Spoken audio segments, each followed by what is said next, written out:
What's up? Good morning, good afternoon, good evening. You rocking with the fifth quarter show. What's going on, Jay? Hey man, everything's good, man. Blessed to be here, man. It's been a very long week, but It was a just tough one, wasn't it? yeah, tough one, man. We had a huge loss in our family. So have a lot of family in town for the funeral services, and it's been, very difficult for some folks in the family, including myself. So just trying to get through that. But in saying that, very happy to be here, as I'm using very a lot.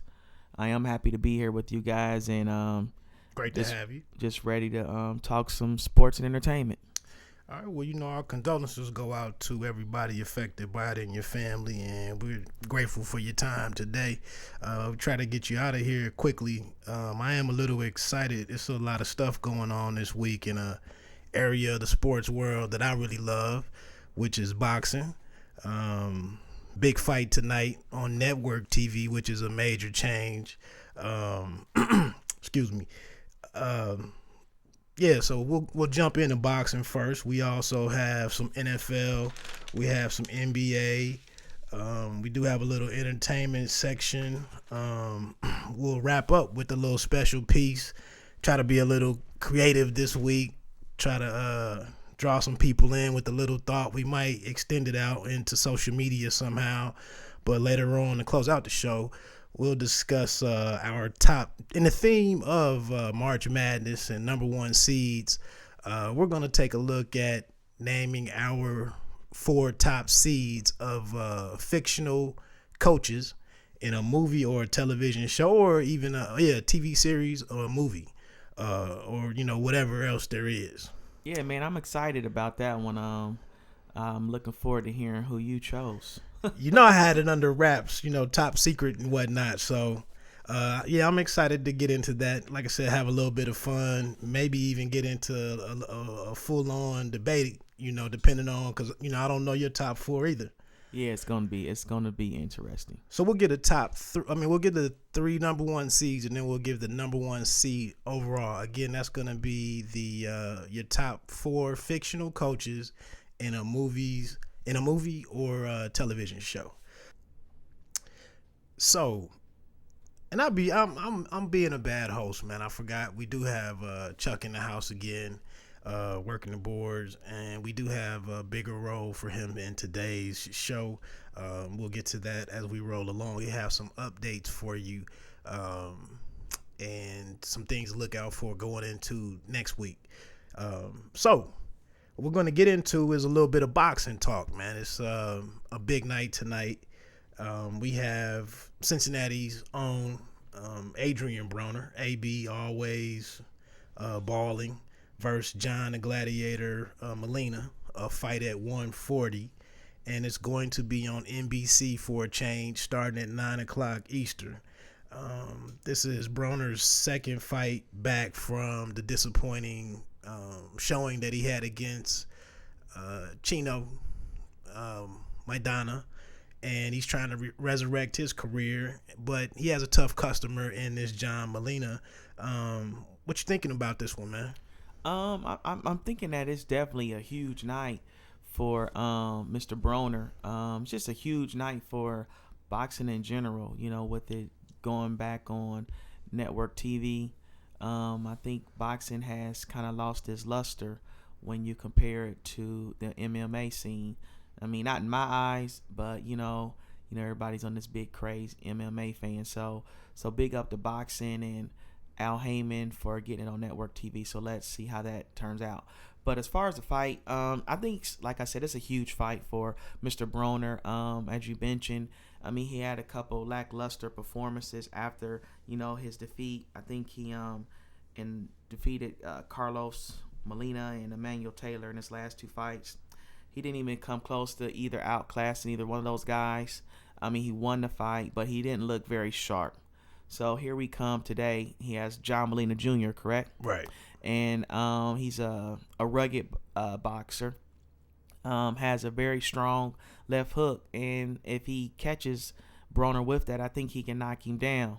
But let's just hope that we have a good fight and that Broner is prepared because I'm really want the guy to succeed in the sport because I mean I like people with confidence, and we know he has an abundance of confidence in his ability. So let's hope he's ready and mentally prepared, and let's hope he puts on the show. I think one good thing is the fight is at 140. I think he has some power there. He did knock down Emmanuel. Was it Taylor or Sanders? Taylor. He knocked down Emmanuel in the final round of that, which was kind of impressive. You know, it was a one-shot knockdown. So it's still some hope for AB. Molina's rugged, though, and he's coming off 2014 Fight of the Year with Lucas Matisse. So, and I also saw, he dropped Matisse two times, and Matisse was able to recover, knock him down 3 times, and get the win, I think, in the 11th round. But with Molina, he's just a fighter first. I mean, he's not interested in being a rapper, being a CEO of a rap label or any of that. He's coming to fight. I think the guy got started a little late in the game. I also saw him get beat for 10 rounds or the most of, I think it was a 10-round fight against Ohio's Mickey Bay. And he caught him at the end of that fight and knocked him out. So he does have one punch power that can change, how a fight is going. I'm kind of on the fence as far as picking a winner, man. I've seen some video of Broner and he looks focused. He looked like he was in pretty good shape. It's a big spot, because here he is coming up in his first fight after rejecting Rock Nation's deal for him. So, and like I said, it's monumental that boxing is even going back to network TV. I don't know. I really struggle with picking him in this fight, man. I just think Molina is more about his business in the ring, and I don't know if I can trust AB. Yeah, and that's just crazy because I mean, rewind maybe 3 to 4 years ago, and we were saying that Broner may be the next thing to take over boxing behind Floyd Mayweather and Pacquiao. Right. So now we're both on the fence about can he win tonight's fight against John Molina Jr. Nothing against Molina, but he's not really one of the top tier fighters, out there. So he got 5 losses. There we go. So he has 5 losses. So if Broner, wants to get back to, winning big fights and actually having, good performances, this is a fight he needs to handle and he needs to take care of, fairly easy. Looking ahead, that Floyd Mayweather and Pacquiao was able to secure the deal, and that's Pacquiao's down with Top Rank and Floyd's down with Al Heyman and his team. So my hope is for Broner to get through this fight and win impressively, and maybe go against a guy like maybe Terrence. What's the gentleman? Crawford. Terrence Crawford. Bud Crawford. Bud Crawford. So hopefully, I think he's a top-ranked fighter. So maybe, Mr. Broner can get through this fight tonight, and I'm going to go with him as the winner. And then we can do another top-rank and Al Heyman show with Broner and Terrence Crawford. Right. Actually, just real quickly, I told you months ago I thought Broner going up to 147 was a mistake back when, and I thought that him and Crawford could have met back at 130. Yes, you did. From the beginning and kind of built their own rivalry, but both of them have kind of went in different directions, and it's funny that you mentioned that because I think that is a fight that I would like to see in the future. Final. Quick one word. I mean, what's your call on this Molina Broner? I'm gonna go with Broner in 8th round stoppage. A stoppage? Yes, sir. Man, when this is going on record, it's kind of hard for me to be out there with any old take. Man, I'm gonna go with Broner for a decision, but it's gonna be some fireworks. It may be a split decision. Also on that card is one-time Keith Thurman versus the durable Robert Guerrero, a 4-time champion in his own right. This is a pretty big fight. I mean, this card in itself, I can't believe that it's not on Showtime or HBO. I mean, I'm excited to get out of here to go home and get in the chair to take this all in tonight. Yeah, this is not your ESPN Friday night fights, at all. This is big time boxing, and you just mentioned two big names in Guerrero and like Thurman. So it should be very interesting night, man. The true fight fans and even the casual fight fans should all tune in to the two boxing match. It's just two matches, right? That's gonna be It's another fight on there to open up the show. I can't remember. It's a guy with I think it's two Latino cats. But it's just those three fights. But yeah, so it'll be a good night, man, and we're looking forward to watching them. Who you like in the Thurman Guerrero? I'm gonna go with Guerrero. Whoa! I'm gonna go with Guerrero, man. Okay. I'm gonna go with Guerrero. I see we taking shots out here on the fifth quarter show. Yeah, man, I'm gonna go with Guerrero to win that one. I think he's hungry. Wow. I think Thurman has really not faced anybody, and I think Guerrero has been in the ring with a couple. Lost to Floyd. Not really competitive, but But I think that since he's been in the ring with Floyd and he's prepared for a big fight, I think he's gonna put on the show tonight. Right. Guerrero had the rugged 12 round. I believe it was 12 rounds with the Japanese fighter a couple months ago, and he's rugged. And I know he's been last fight. I think was the first time he implemented CrossFit to his preparation for that fight. I'm gonna go with one time tonight because if one time can't get him out of there, I'm taking one time to get him out, maybe in the 10th. And I think that'll be his first stoppage. But if one time can't either beat him or get him out of there with the KO, then that lets us know that one time really isn't big time himself. Yeah, I'm gonna go with Guerrero with the split decision. Okay. Moving on, you mentioned Al Heyman. So we're just, building up to May 2nd, the showdown between Money and Manny. It came out this week that Al Heyman and the Money team have paid potential sparring partners that would mimic Floyd's, his movements in the ring and his approach. That Heyman has actually paid fighters to stay at home and not go box Manny. Yeah, man, it's outside the ring gamemanship. Yeah, I think it's I'm tripping off the fact that that's kind of like a sunk cost. We know it's a $300 million fight, and nestled in that is this budget to pay dudes not to go to work. That's what's amazing to me. Yeah, and also what's very shocking is why is Mr. Roach talking so much in the Pacquiao side? I mean, I don't know, man. Are they nervous? It could be that. I mean, I know they mentioned it was another story out there about armed guards at the Wild Card Gym and all that stuff. I don't know what's going on. It's funny that you mentioned that because I am kind of shocked at Roach. And I would think that he got the fight that he's wanted for the last 5 years. Yes, sir. Just focus on that and get it done. The last reports on the story about the boxers being paid to stay home, he said he had 4 guys that would do everything they need. Right. So these 4 guys are expected to be more than capable of, serving as a sparring partners. Last bit of boxing before we move on. I just caught get ready for work this week. I caught some of the Breakfast Club, and 50 was in the chair with G Unit, and I was shocked when they asked him about his take, and he actually said Champ gonna smoke him. Yeah, man. The thing about 50 Cent, if we think about maybe a month ago, he was asked by some folks. Why had it accepted the fight maybe 2 months ago, and 50 said that Floyd or Champ was scared to death to fight Pacquiao. Right. Now, this week he said that Champ's gonna smoke him. One thing about the fight, what people have to understand is everybody wants to benefit from the fight.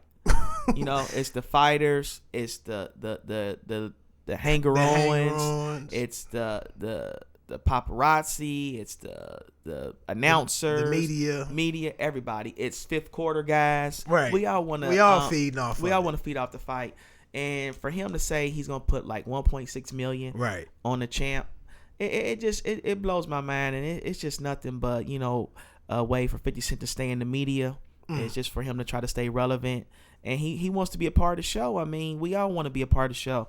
We've been trying to see if we can get some tickets and get a hotel secured. So it is what it is. So 50's no different than anybody else. Yeah, I just was shocked to hear him say, to kind of speak honestly on it. And then he even went on to say that him and Floyd had a chance to patch things up. They're not back on, I don't think he's going to be on the All Access or 24/7 or whatever it is leading up to the fight. But it's, personally, being that they're two bosses in their respective fields, I'm glad to see him kind of put aside whatever went down that was never clearly kind of put out there for the public. I'm glad that they moved on. Let me ask you one question before we get on out of boxing. 50 has, he's praised Floyd and kind of aligned himself with the money team over the years. I haven't heard every Jay-Z record, but right. I don't hear Jay really reference Floyd Mayweather at all. And when he had the one line, he said, he had a line about Pacquiao in the one song. You think what's going on there with Floyd and Jay-Z? Yeah, you think it's maybe not a real. I'm just saying it's noticeable that Jay-Z frequently has sports references to the greatest in every field. He talked about Juan Pierre, but I've never heard a bar with Mayweather in there. I don't think. You know what it is, man? I think what has happened is I'm hearing from some intel that Floyd may have said some things about Beyonce. Uh-oh. See, I think that's what has happened, and I think maybe one time I can see Jay-Z and Beyonce sitting on the couch and watching a little pay-per-view, and Beyonce be like, oh my God, he sure can box. And that's one thing you don't want to hear your lady say about any other man that's definitely famous and who's known to, be very outgoing and trying to meet ladies. So I think it's something personal going on with those guys because. So I'm not the only one picked up on that. Yeah, it's definitely it's out there. It can be smelled definitely. You can smell it. Does T.I. go to the fight? I don't see why not. I'm telling you, man. Everybody wants to be. That's a show. Right. That is the Super Bowl in May or in spring. Right. Really quickly, just Heyman does have another card. The ticket. The bouts that will be put on Spike TV, upside against ESPN's Friday Night Fights. Those start, I think, next week. Yep. With Berto going in against Josecito Lopez. That's also a pretty great card, but we'll get to that when we can. We're gonna go ahead and get into some. We're going to talk about this NBA, man. There's a lot of stuff went on this last week. It was last weekend, had a couple great matchups with Golden State and Cleveland, then Cleveland and Houston. There was a matchup with the Beard versus LeBron, two of the leading candidates for the MVP battle. And LeBron had the free throw troubles, right? Yes, he did. And caused the Cavaliers to take an L. Is the Beard, is he truly big time now? Harden is definitely a huge big time player in the NBA. I think he's definitely in the top 10. Okay. I'm not sure if he's the top 5 level or not, but I would definitely say he's top 10. He actually, played a very, very hard game, and he wanted that game. He was really digging in defensively. Some of his antics I didn't really respect. He was doing a lot of little things that was just kind of chippy. He knew the cameras were in Houston, right? Is that what it was? I think he was doing a little acting or putting on a show or something, man. I don't know, but the thing about Harden, and I think you've been on Harden's team, for the last several weeks, saying right. He's your mid-season MVP. He's doing a lot without the big man in the middle, but I just think that Harden is definitely stepping into his own. I really believe that Oklahoma City made a huge, huge, huge mistake with letting Harden go. But kudos for Harden for leading his team and becoming the face of a franchise and leading them to some success. Right. I thought it was a great game. It was one of the first, I'll be honest, that's one of the first NBA games that I really sat back and watched every minute. Didn't do a whole lot of tweeting during the game. Especially, dug in that fourth quarter. The foul the kicking LeBron in the groin. That was part of those antics that you mentioned.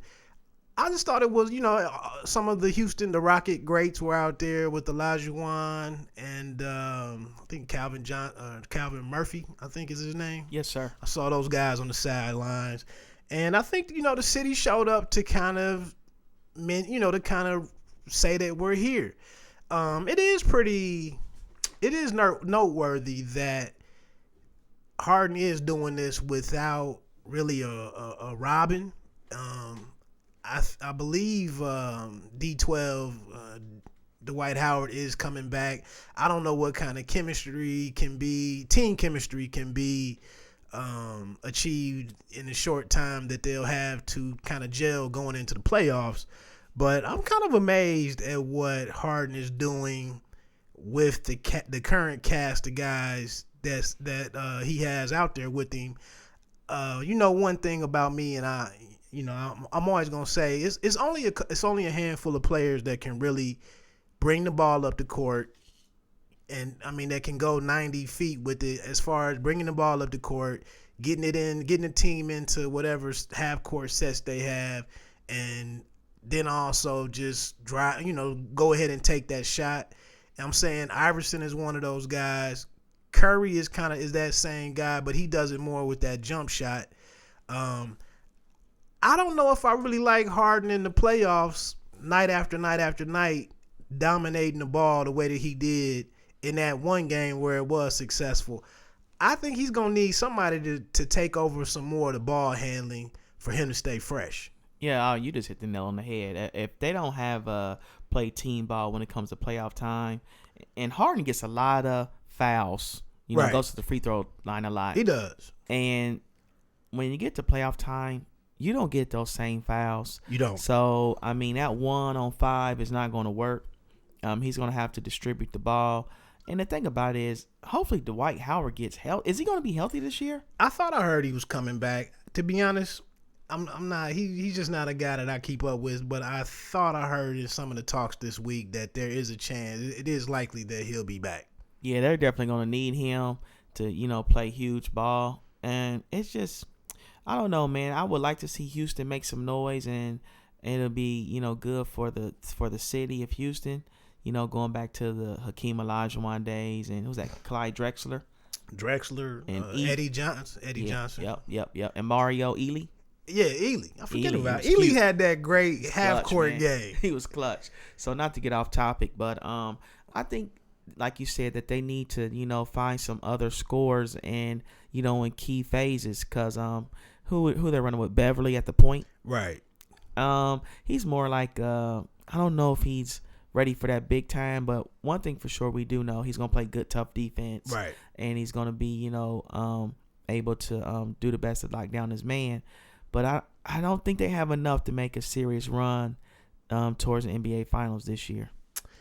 Yeah, it's remarkable that Harden has kept the team in that top three in the vaunted West Coast, Western Conference.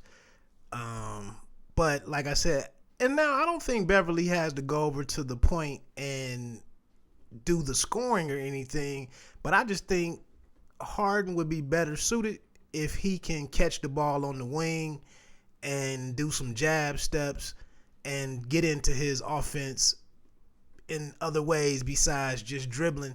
Plus, I think, and you can see in last night with Atlanta beating Cleveland, he's gonna run into some teams that that play team ball, and that stand around, everybody stand around and watch one guy. I think that era is pretty much dead. I don't see that happening. It's not going to get it done. You have to be able to distribute the basketball. San Antonio Spurs, even Miami Heat, when they went to 4 straight finals. Mm-hmm. People don't understand that. Well, people know this, but LeBron James is a pass first guy. He's all about getting the ball into open players' hands and in their spots where they can make some shots and be productive. So you have to have that come playoff time. And it would be, smart for Houston to start working on some spread and just trying to, run some sets where everybody can get involved and not not us watch Harden actually dribble the ball, at the top of the key and try to get his own shot off. Right. TJ's had a pretty good week. Terrence Jones. Yeah, Terrence Jones. He's had a pretty Kentucky. good week. Yeah, and I've expected him to do more. He hasn't quite elevated to where I was hoping he could be in. That's the thing, when we compare some of these guys that have come out that's in that 6'7", 6'8", 6'9" range, and they show some flashes in college, you keep thinking one of these guys, CJ Fair might be another guy in that range, but you keep looking at where their game peaks at versus LeBron.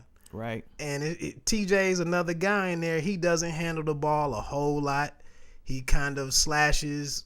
He gets some tip-ins, offensive rebound here and there, and then he might hit a few mid-range jumpers a couple games, and he gets to 12, 13 points, which they ain't a bad living. It ain't a bad. But even you look at now, Josh Smith had a pretty decent game against. He had a couple good baskets that weren't just three-pointers. So Harden doesn't have the great cast. He doesn't have that championship cast around him, that caliber.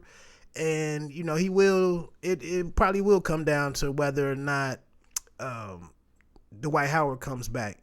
That's probably what it all boils down to is, can he get back? And if he can't, like you said, I feel like second round be about as far as they could go. Yeah, you mentioned Josh Smith, and kudos to him because I remember that when he was, I think he released by Detroit. Yeah, S. Van G got him out of there. Yeah, so they got rid of him, and it was one of his, deals that he wanted to come to a team where he could be a starter. And I think right now for Houston, he's coming off the bench. I believe he went to McHale and told, Coach McHale, I'll come off the bench for Houston. So that was huge, it gives them some scoring off the bench, some energy, and he's a good player, and he's definitely plays hard, but he just makes some the thing about the NBA or any sport, you have to bring it every game in and game out, right? And I think that's what Houston has to get used to. They have to get used to, I want to play hard every game like I played against Cleveland Cavaliers last Sunday. They have to play every game like that, and they can get on a roll and play hard like that for every game. I think they'll be okay. I just think that their downfall is they're in the West. Some of your better teams are in the West, and that 1-on-5 is not going to work against some of your better teams out there. Yeah, they're missing a player. I mean, maybe it's a Kyle Korver type, but in Parsons, why they re-sign Parsons? They were trying to chase some other guys around that time, and they made a bet on bringing, I think it was CB in Miami. Okay. They were looking at trying to get him, and I think it was one other top 9 player. It might have been Melo. Oh, Melo. It might have been going for that big three with Melo, Bosh, and Harden. And so they kind of soft-sold Parsons. And Parsons went out and found his deal. Cuban opened up the war chest. No big deal to him. Not at all. So, yeah, I think they mismanaged that situation. And then when LeBron, when that chip fell, he went to Cleveland. And then that meant that Bosh could get the max money in Miami. So he stayed. Melo did what he did. And then Parsons was long gone.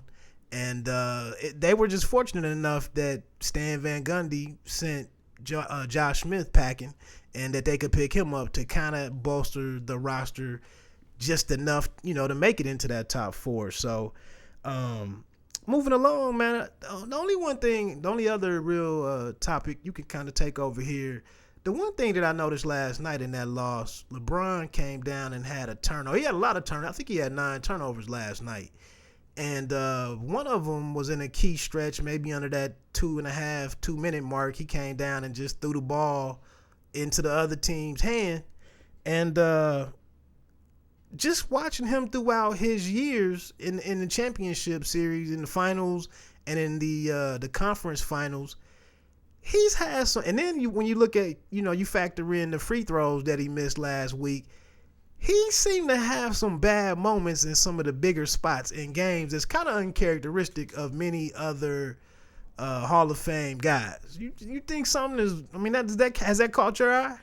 Oh yeah, it's called. I mean, for years, LeBron James, especially when he was in Cleveland, originally when he was in Cleveland, he was known for not being able to hit a big shot, for kind of folding down the stretch.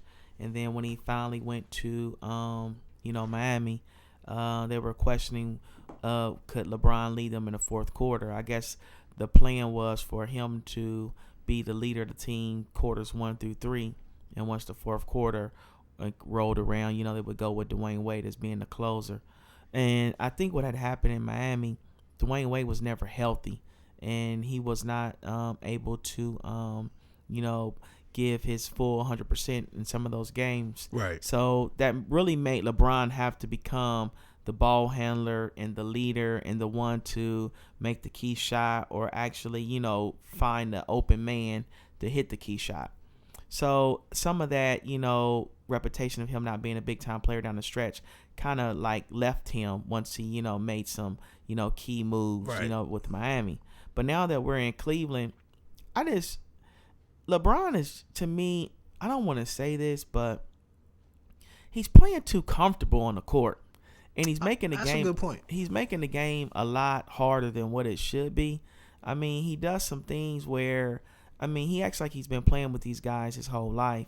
He throws some things where he bounces the ball between his legs, a pass between his legs, or he'll think his teammates should be over there and they're not there. It's like, LeBron, just play basic basketball and get your team playing real cohesive, so you guys can learn how to play with each other. But he just makes some mistakes that is just very uncharacteristic of one of your top tier players, of not just in this day, but of all time. Because he had the 3-point, again, under that 2-minute mark. He did from the top left wing. He shot a fadeaway 3-pointer. It was a bad brick. And it was Horrible. like, my man, why did you shoot that shot right there? And he had hit a couple other shots right before that. But it's like you're down 6 to 9 points and you want to get back into it. And he just hoists up a fadeaway 3-pointer. And it was ridiculous. downhill for the team for right there from that point. And like I said, it's not going to hurt his overall standing in the game. I mean, he's probably got another 2 or 3 MVPs coming to him. But I'm just saying, if you've watched him throughout his career, it's been these abnormal, just lapses in focus that I just haven't seen any. I haven't seen any other all-time, great have those types of moments. Yeah, I mean, I believe LeBron has been to 5 or 6 NBA Finals. You put me on the spot 6. He's been to 6 NBA Finals. Yeah, and his record is 3-2 and 4. 2 and 4. That's not good. That's not good, Wood. When you're 2 and 4 and you're one of the all-time greats. I mean, we're talking about, they're comparing LeBron as being one of the top 10 players of all time. Right. And you're 2 and 4 in NBA Finals. That is not a good record, man. And the reason being is because the true pillars and the true leaders. Mount Rushmores. There we go. The Mount Rushmores of the NBA. When it comes to crunch time, man, and it comes to, I'm trying to get this ring or I'm trying to win this championship, they don't make those kind of mistakes, man. They make winning basketball plays, and sometimes that kind of eludes LeBron. Right. We're going to finish this. We're going to have a part 2 of the NBA segment on the other half of this break.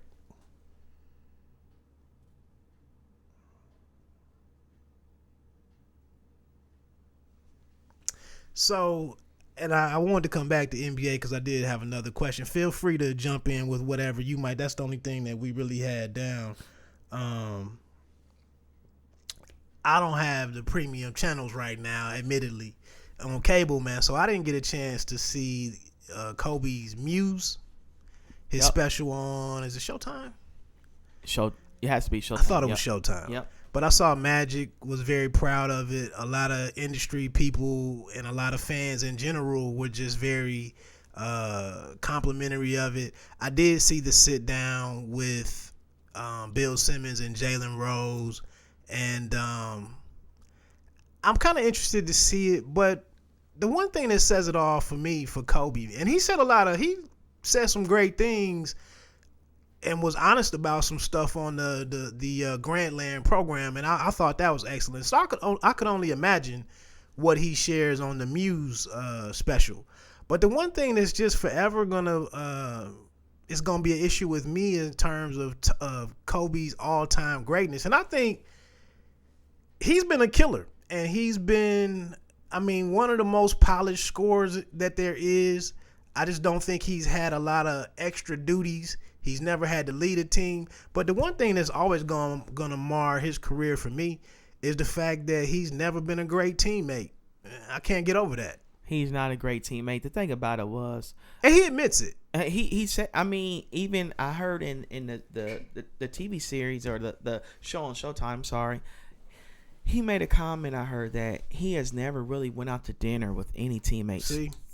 And he did it for the first time maybe during that last finals run that they did.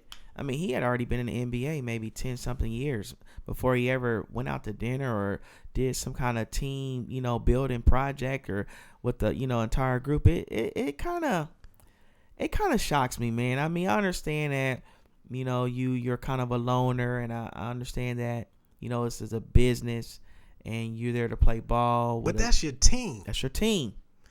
The chemistry of that starting five. I can't imagine having that 800-pound gorilla in the room that me and this guy, we don't even walk to the cars together after practice. It's ridiculous, man. Just put it like this.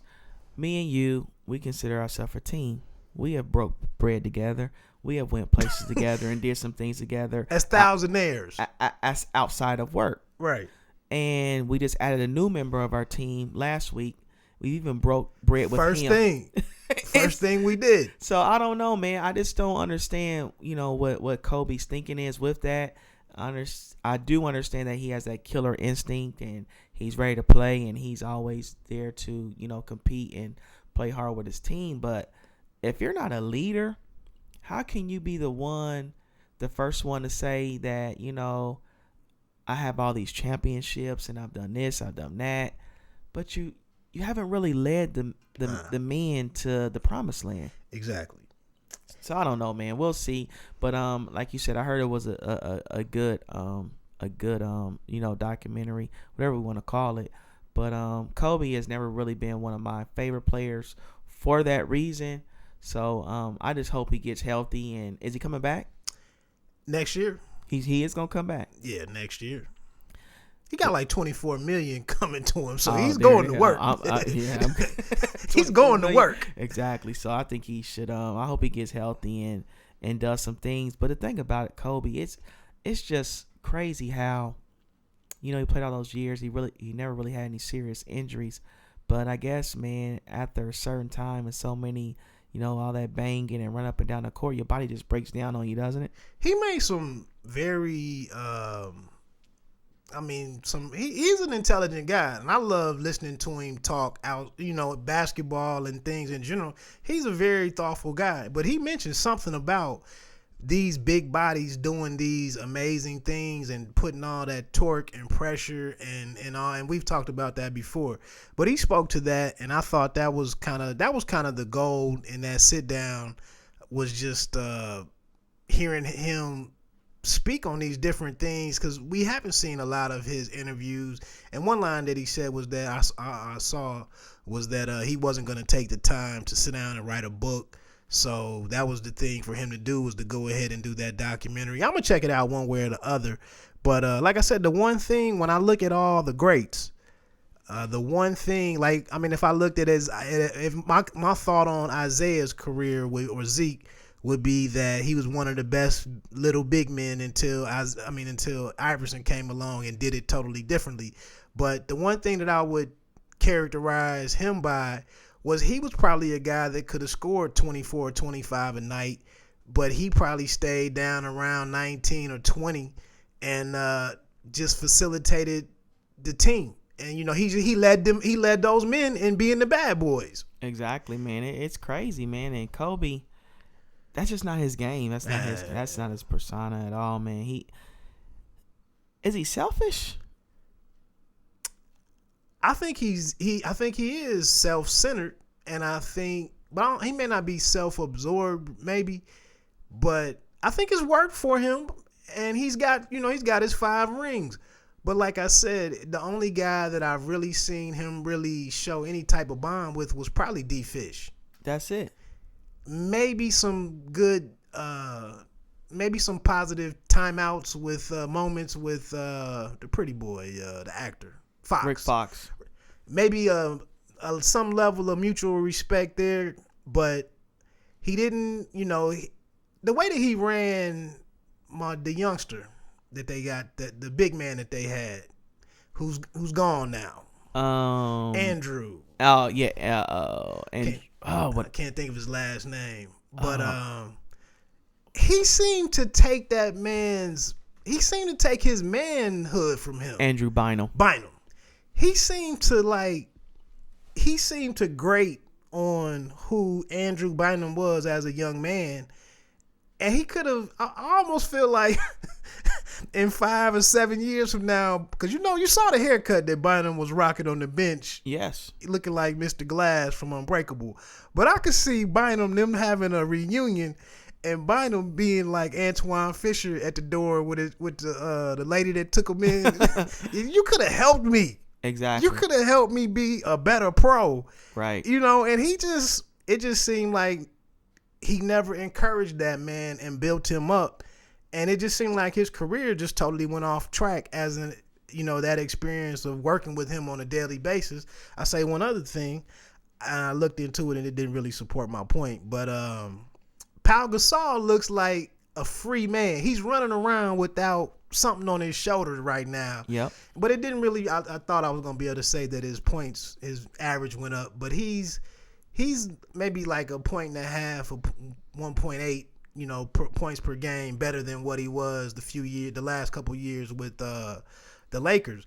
But like I said, again, I just noticed in looking at his body language, he feels like I'm on a team now, and I'm not on this team and it's 11 of us and Kobe.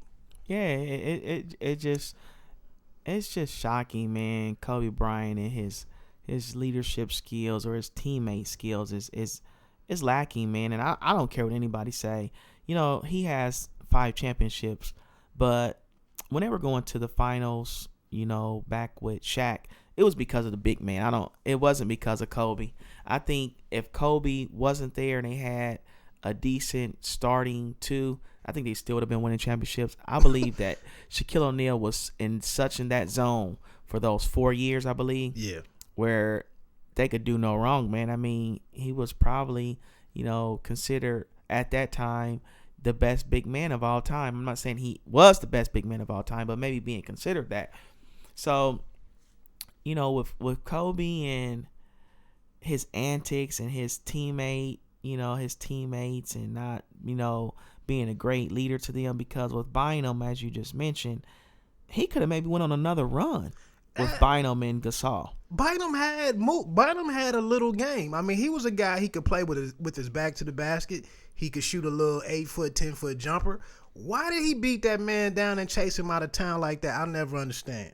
It's crazy, man, because I think anybody that he feels threatened with, he doesn't want to be around them for some odd reason. I can't roll with nothing like that. There it is. Last point on that.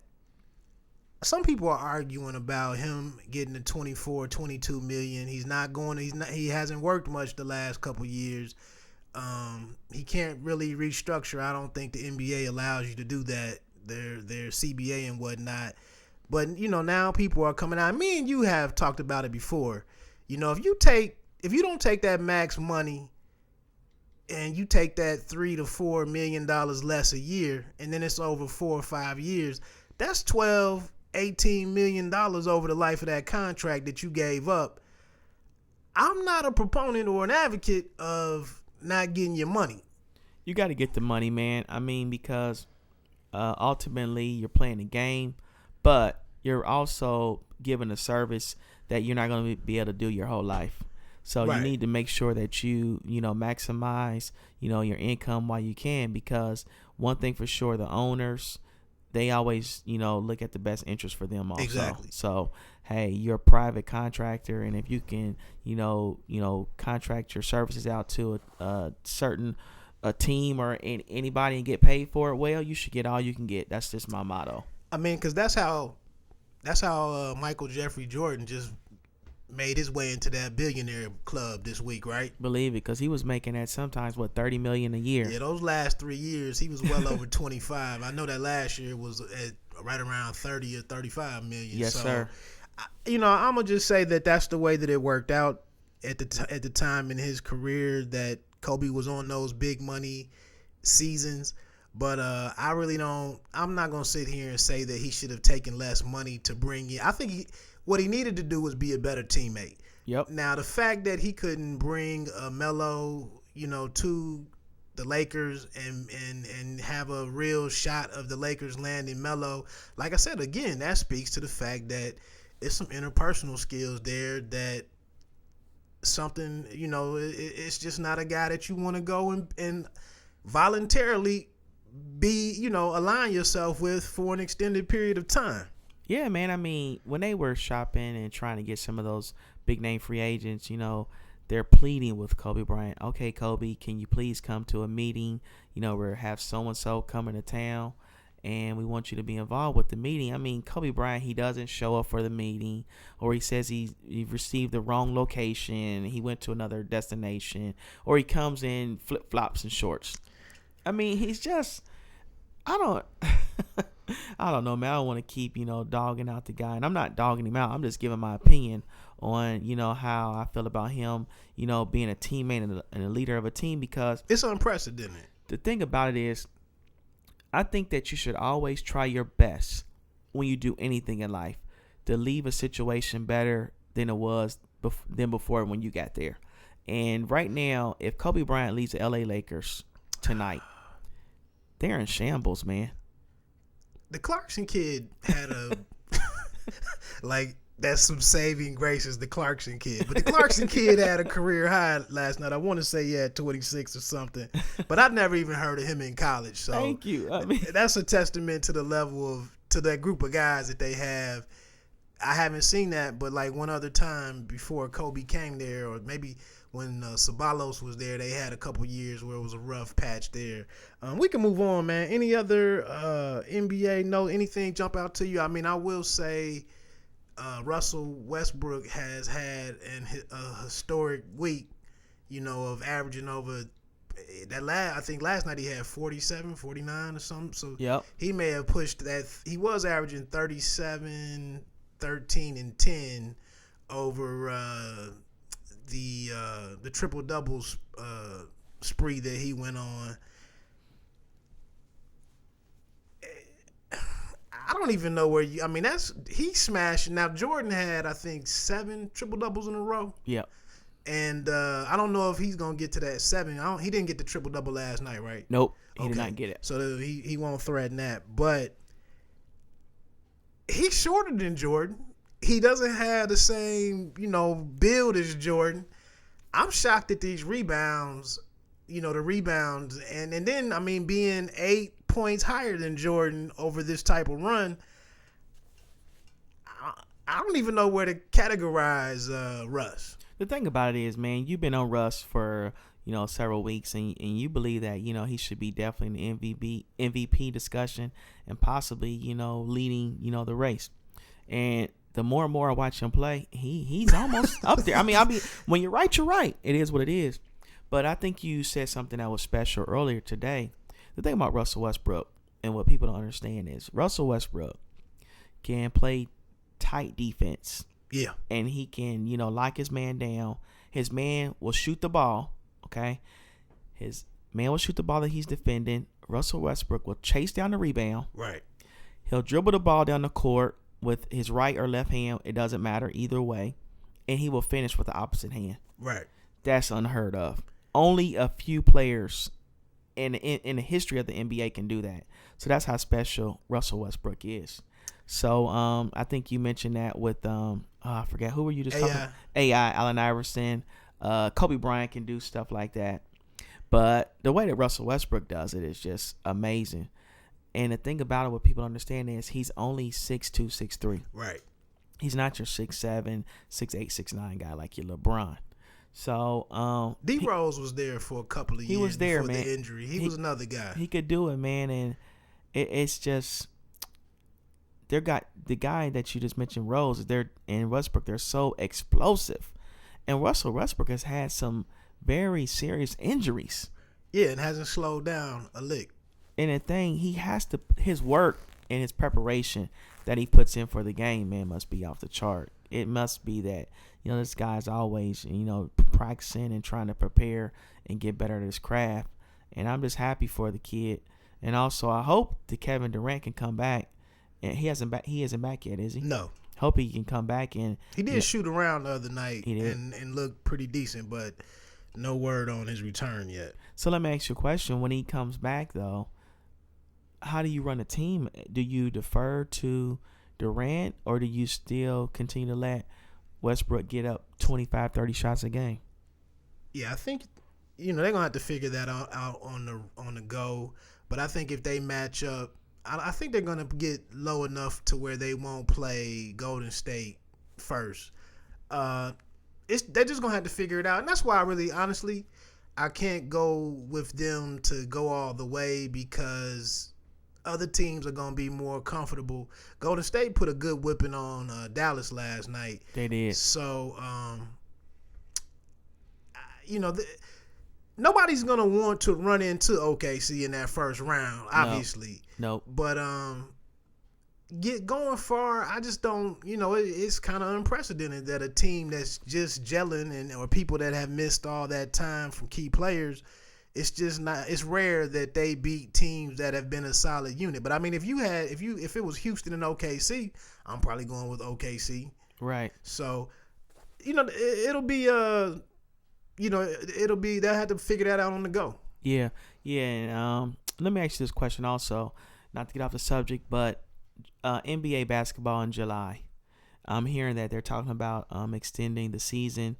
Guess a lot of veterans are complaining about the back-to-backs, playing games on consecutive nights, or actually playing, 4 games in a week.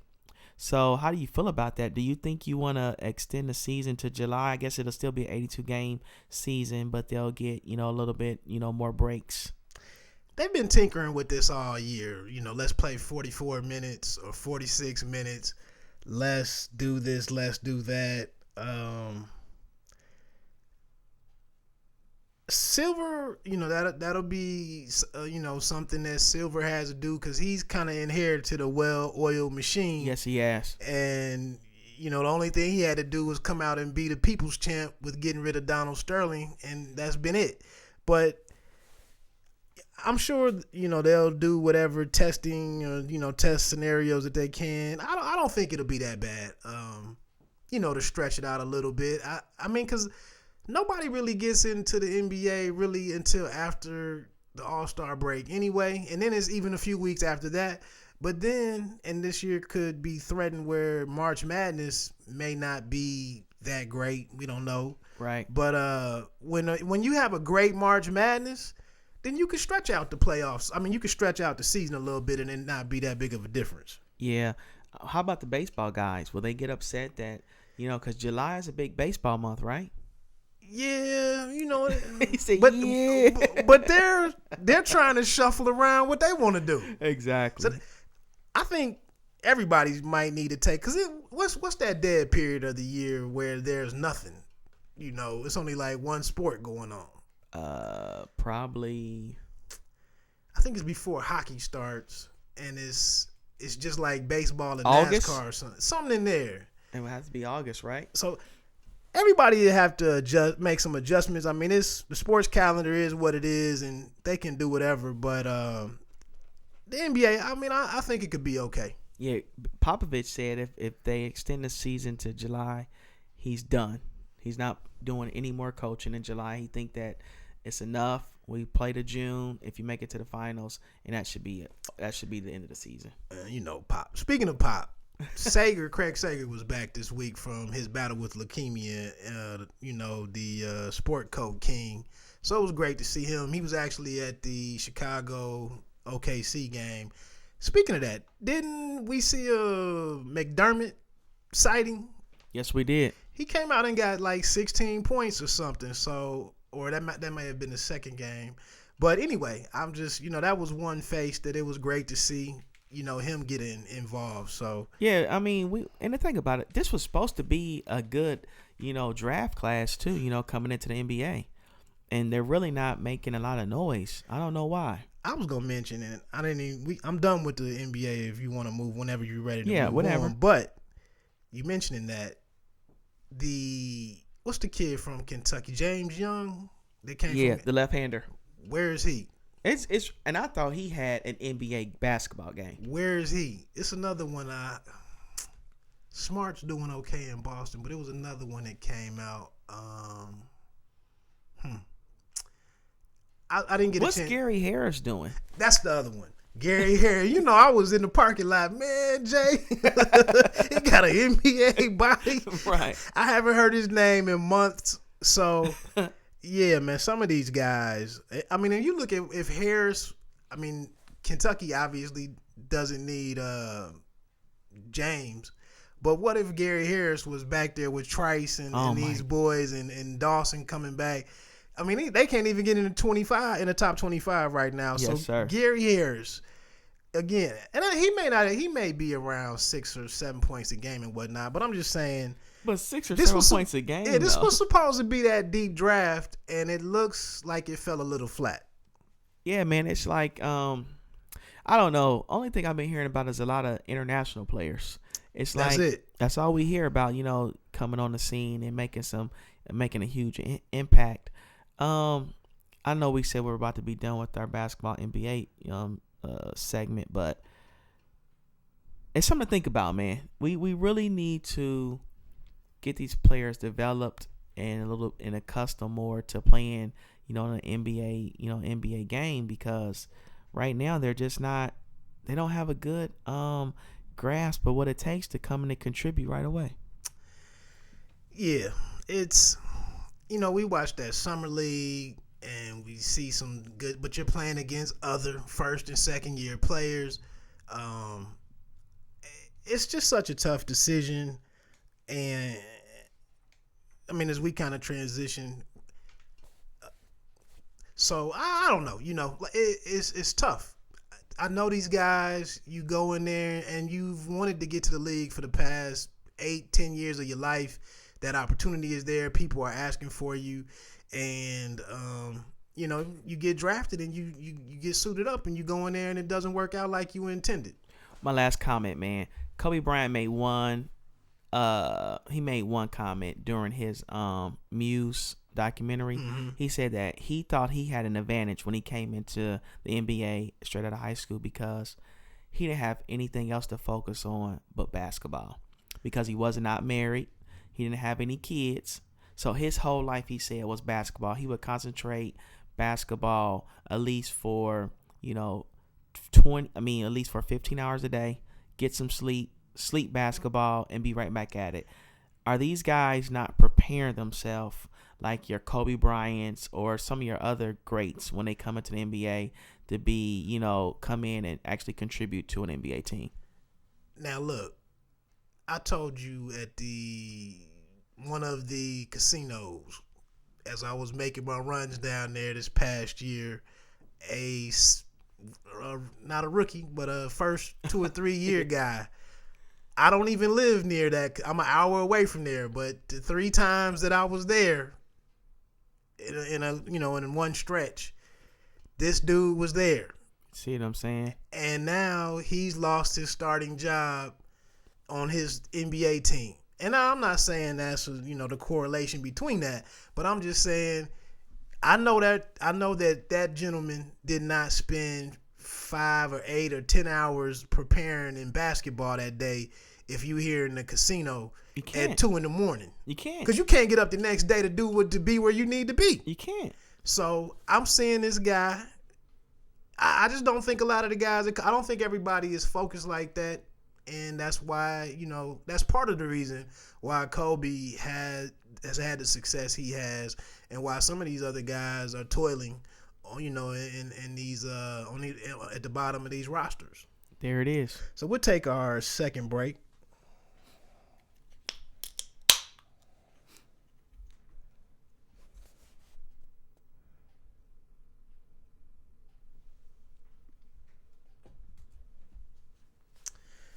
Are we back with the fifth quarter? Wood, my man Jay, and Chuck. We're gonna get Chuck on here. You should have just heard him after this finishes it being edited and everything. So we just finished with our NBA talk. We're gonna move along to the mainstay in most sports lineups, the NFL, the National Football League. It's a lot of stuff going on right now. A lot, man. NFL football, because the season officially opens up Tuesday. Right. Tuesday, so you have people jockeying for positions when it comes to freeing up salary cap to be able to attack this free agent market. You have a lot of veterans that are getting cut due to their high salaries. You have people talking about making trades in the upcoming draft to get the player that they want, that they think could help them, better their team. So NFL football, man, is like the I don't want to say the god of all sports, but we do know that it's very very well watched and participated with when it comes to your fantasy leagues and all your conversations. So it's here, man. Let's see. I think that fantasy football component is really just drives it over the top. We don't play. Not at all. Charles is a player, and we'll get into that more later as his role continues to grow. But I think that fantasy football just does it it just seals the deal. There has been some movement. I saw Maluga, your Bengals brought him back for 3 years, I think. Yeah, 3 years, $15 million, I believe. Right. The thing about it is, I know a lot of the Bengal Nation, they don't want Maluga to get re-signed, but we had to re-sign him because you have to look at Vontaze Burfict's coming off of a serious knee injury, and you never know if he's going to be the same or not. So you have to have some kind of continuity within your linebacking core. So resigning him was a no-brainer. Got you. We'll get into rundown of the some of the different movement here really quickly. I do want to give you a reminder, we will be going into these 4 top seeds of fictional coaches in movies or TV series. We'll be closing out with that. We're going to try to work on some phone calls after we get through this next segment. One thing as I look into it, man, Ndamukong Suh. He's one of the biggest catches out there right now. I saw earlier today the Chargers were trying, which kind of shocks me, but they're trying to get in play. He has a meeting scheduled with the Raiders, and then also Miami. The Dolphins are another team that's in the running for his services. Excuse me. What? Can he? He's going to get paid, but can he become a winner, and can his team win? Because a defensive tackle, they're talking about him being paid more than Watt, JJ, and then even possibly talking about him being paid the highest paid player in the league, period. Wow, they are? Yeah. Oh my gosh. It's thoughts of he could be the highest paid player, period. For a defensive tackle? That's what the market is shaping up to be. Oh my goodness, man. I don't know about that. I don't know if I'm going to, mortgage the whole house on Suh. He's a great player. He's a difference maker, and he can really help solidify your D line. But I don't know if I can break the bank on him, man. I just don't think he's, playing defensive line at that position to have so much money tied up into him. I don't think that would be a good thing for any team to do. There's definitely some landing spots, but when I think of Suh and I think of his contract, one name comes to mind. Uh-oh. Albert Hainsworth. Now you know that hits close to home because he landed at my Washington Redskins, and that marriage was over before it ever really got to the honeymoon. I don't even think they jumped the broom, and it was going right. It was derailed. Yeah, I mean, I was hearing maybe as high. I forget which site that was on, but maybe as high as $60 million being guaranteed. Wow. And like you said, what gets you plays that end up on Sports Center and on the NFL Network with prime times rundown? What, as a defensive end, he gets you interceptions, he gets forced fumbles, sacks, tackles for losses, he catches passes, he catches touchdowns. So while being great at what he does, I just don't see the production, I just don't see the end result. I mean, he eats up two guys. That stuff, that's not 45, 50 million. That's not worthy of that for me. Man, I don't give me a big two-guy, two-space eater up at Florida A&M down in black college football. So, I mean, I don't know if I can give him that type of money. Like I said, man, I just cannot, if we're talking about a contract of that, nature, that's like what, 20% of your salary cap or something? To a tackle. You can't do it, can you? Because McCoy got over last year in Tampa when they gave him that big deal. Exactly.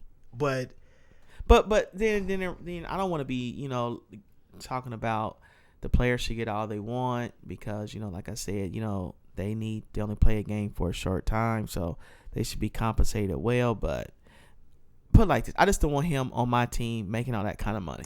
That's what I'm getting around to. Actually going to San Diego wouldn't be a bad fit. That'd be kind of uncharacteristic of them because they usually don't jump out there for those big free agents. Going to Oakland, I mean, that would be the same story in Oakland. We get, get signed a big name and never make nothing of it. I'm only bringing up the question because I just feel like he's putting himself into that group of players that may get paid handsomely for what he does, but his team, I don't see a team ever winning with him. Yeah, man, I don't never playing a meaningful game. Exactly. The thing with Sue, I don't know if would you chase the money or would you chase championships and winning? And that's why I posed the question, because I just feel like but it's hard because he has to get that money. He has to get that big guaranteed money. Jacksonville was another place with Bradley moving over there as the head coach, being a defensive guy. Yep. So it says that he's making a visit to the Raiders. He's making a visit to Miami. See, those aren't even winning teams already. And then the Colts, Jaguars, Giants, and Redskins and Lions also want him to come in to visit. But they're saying that the Dolphins, their owner, Mr. Ross, right? Right, Ross. Is willing to make a bid so high that he will not leave town. Funny you should mention Miami, because one of my notes for the show was 2 years ago they were the number one team in free agency spending when I think the first year that Mike Wallace was there. Okay. Yeah. Oh.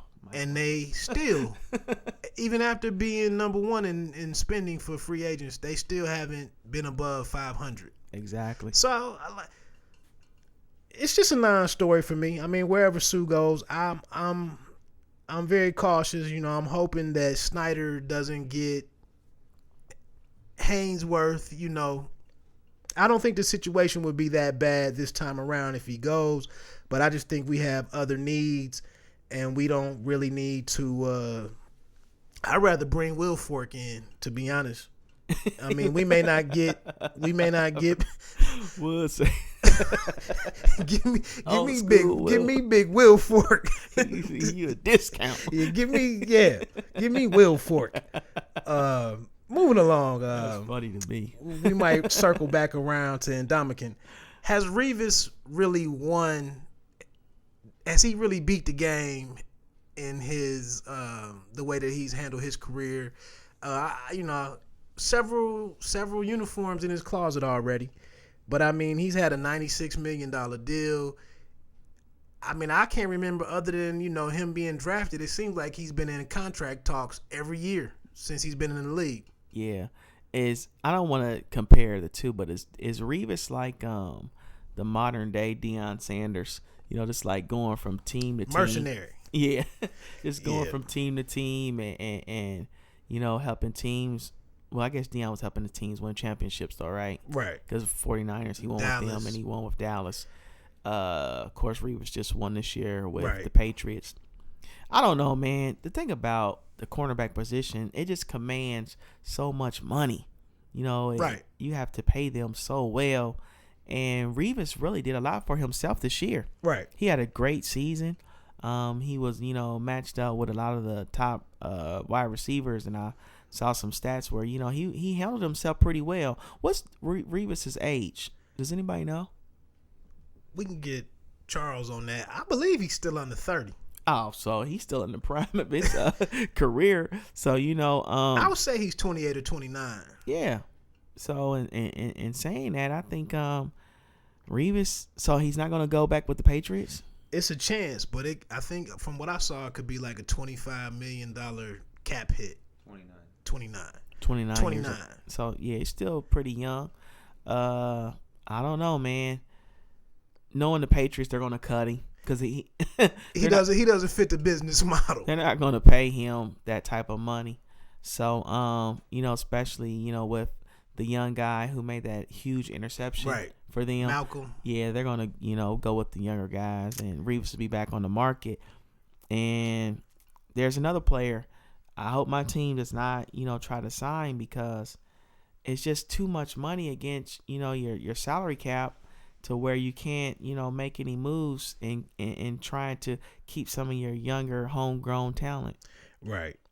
Yeah, I wouldn't be a fan of my team, or I wouldn't advocate my team pursuing him. But, if he could come in and do the same thing. He did give up a touchdown reception in the Super Bowl. Yep. But, he was solid throughout the playoffs for the most part. Did have a good year. It'd be interesting to see where he lands.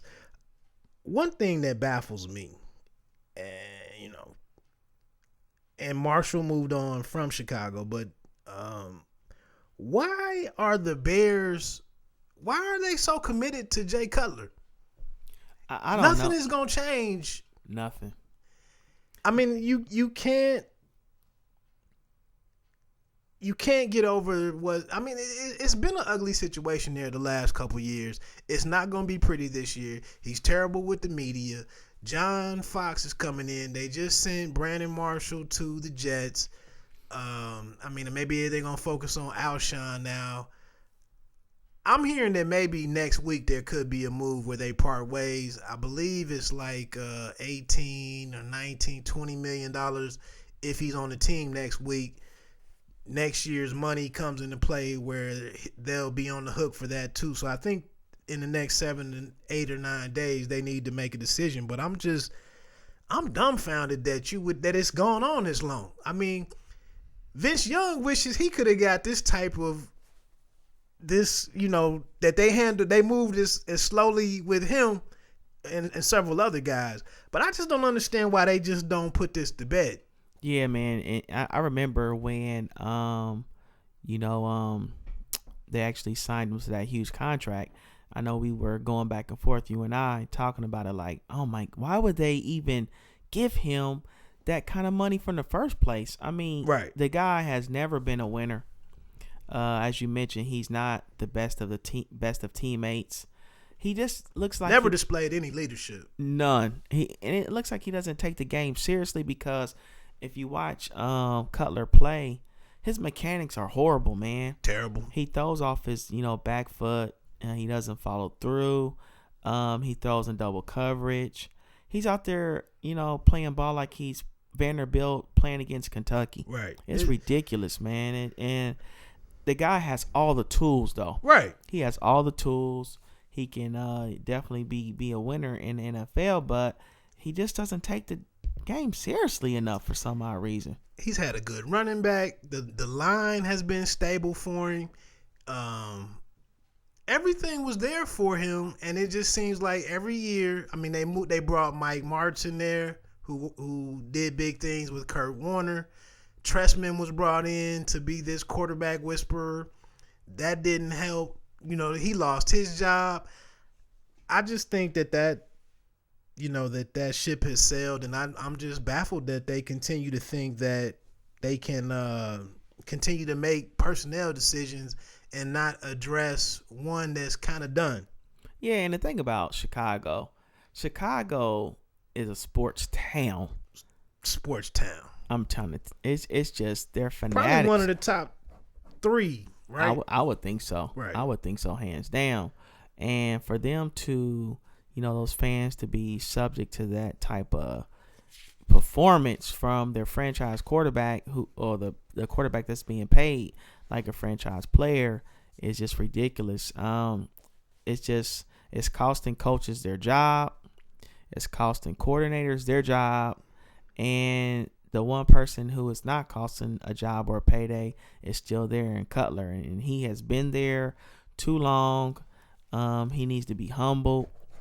He needs to be, put into a situation where he has to compete, and let's see if, he can, propel himself to being a viable asset to a team. Because of right now, he's just not the answer. Where are they? Number 6 picking? I believe so. Yeah, I mean, and I'm not saying Mariota is or isn't the answer, but I don't know if I could let him go by. And you got to get a pro in there. You got to get a professional quarterback in there. And like I said, I'm just it baffles me that they continue to go with him and pay him that type of money. 7th. They had a 7th pick, so it'll be it'll be interesting what they do with that. So we have just a couple other quick NFL notes to get through before so we can move on to a quick a little baseball segment, and then get into these top 4 seed coaches. But Will Fork has been told by New England that he won't be back in New England. Just in listening to some random sports talk this week on my drive, I actually heard, even though they have let him go, I heard that they let him play in the last game of the season after they had already clinched and everything, and they could have rested him, made sure he was healthy for the playoff run.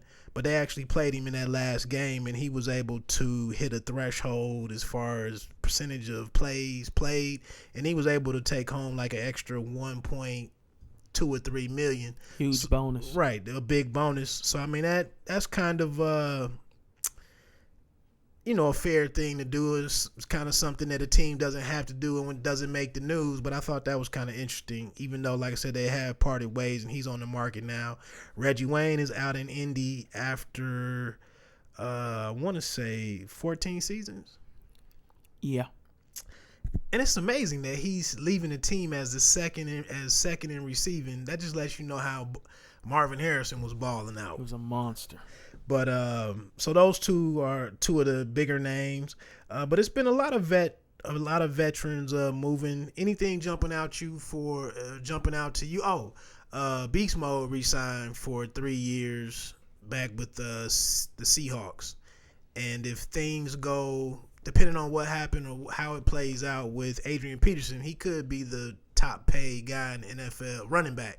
Yep. So that's good that situation is kind of ended on a positive note.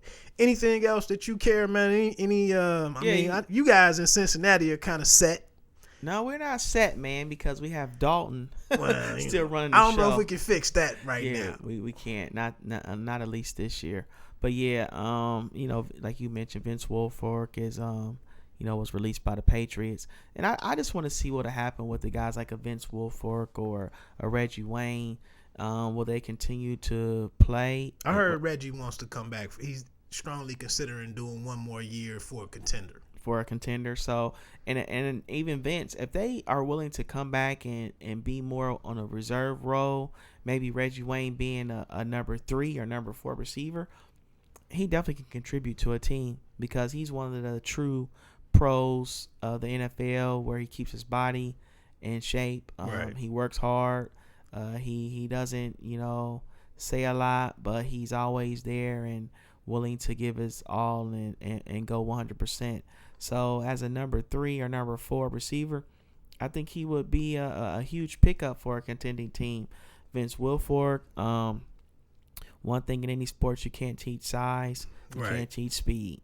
Right. And one thing Vince Wilfork has is some great size, and power. he has a lot of power and get off of with being a man of his size. So if he wants to come in there and for a contender and be a rotational player, rotate in and out with some starters or even being a starter, as long as he's rotating, I think he can contribute also. I mean, these guys are smart, and you never can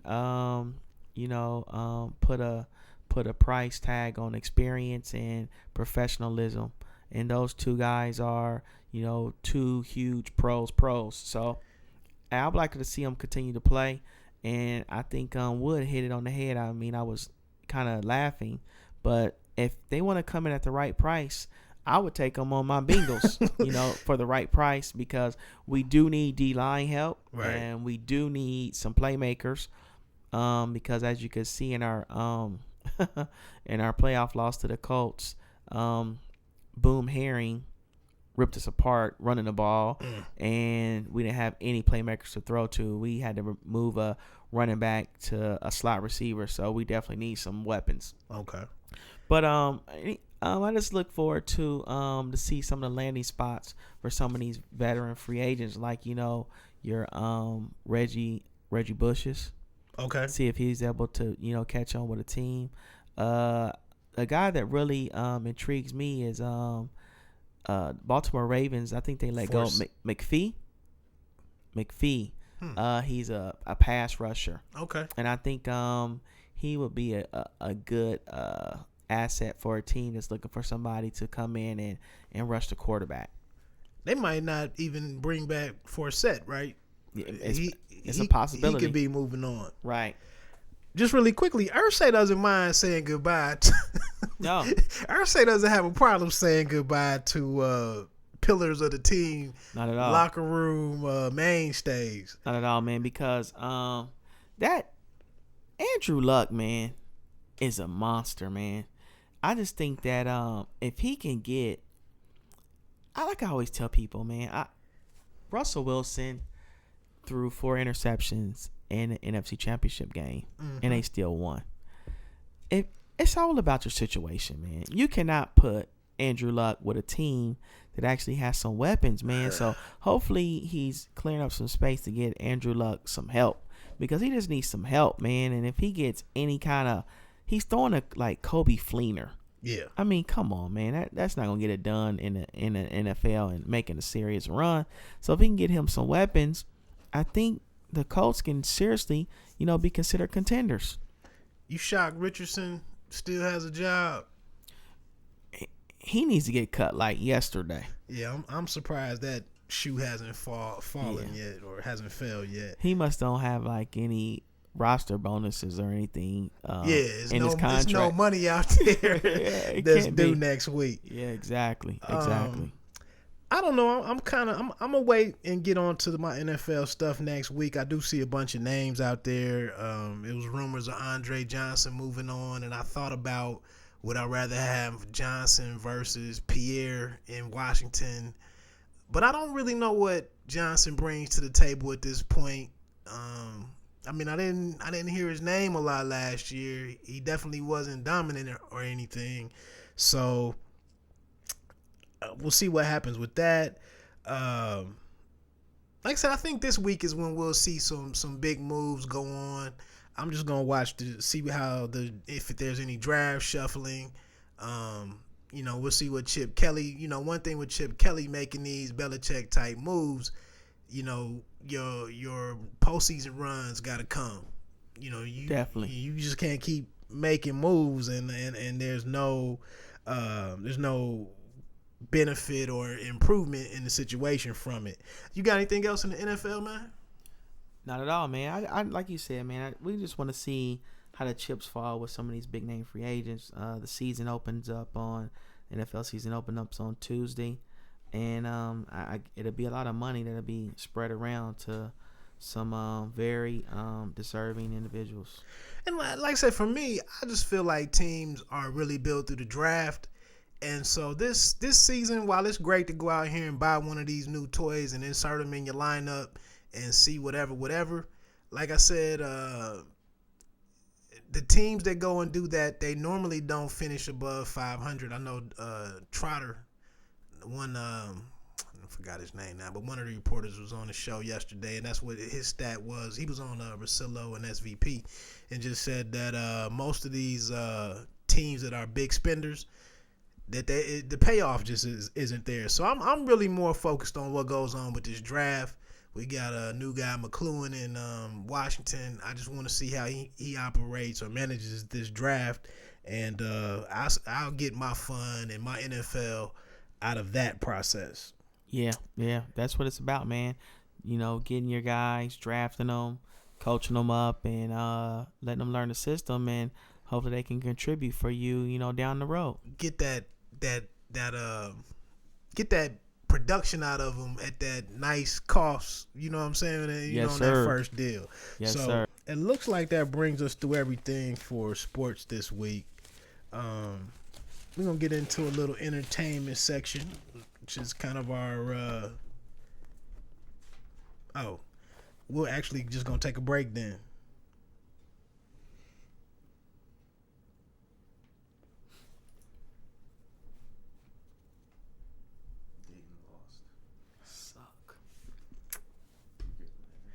Just coming back in from our last break. We get into some quick entertainment, man. And I'm gonna talk about one of your favorite guys, one of your favorite MCs. Jay is not a big fan of Mr. Big Sean. Not at all. But Big Sean, he had a great week this week. His latest album, Dark Sky Paradise, he moved 173 units according to Billboard. And he's achieved his first #1 album. And I even saw today that Coach Jim Harbaugh up in Ann Arbor tweeted out a shout out to Big Sean on his accomplishment.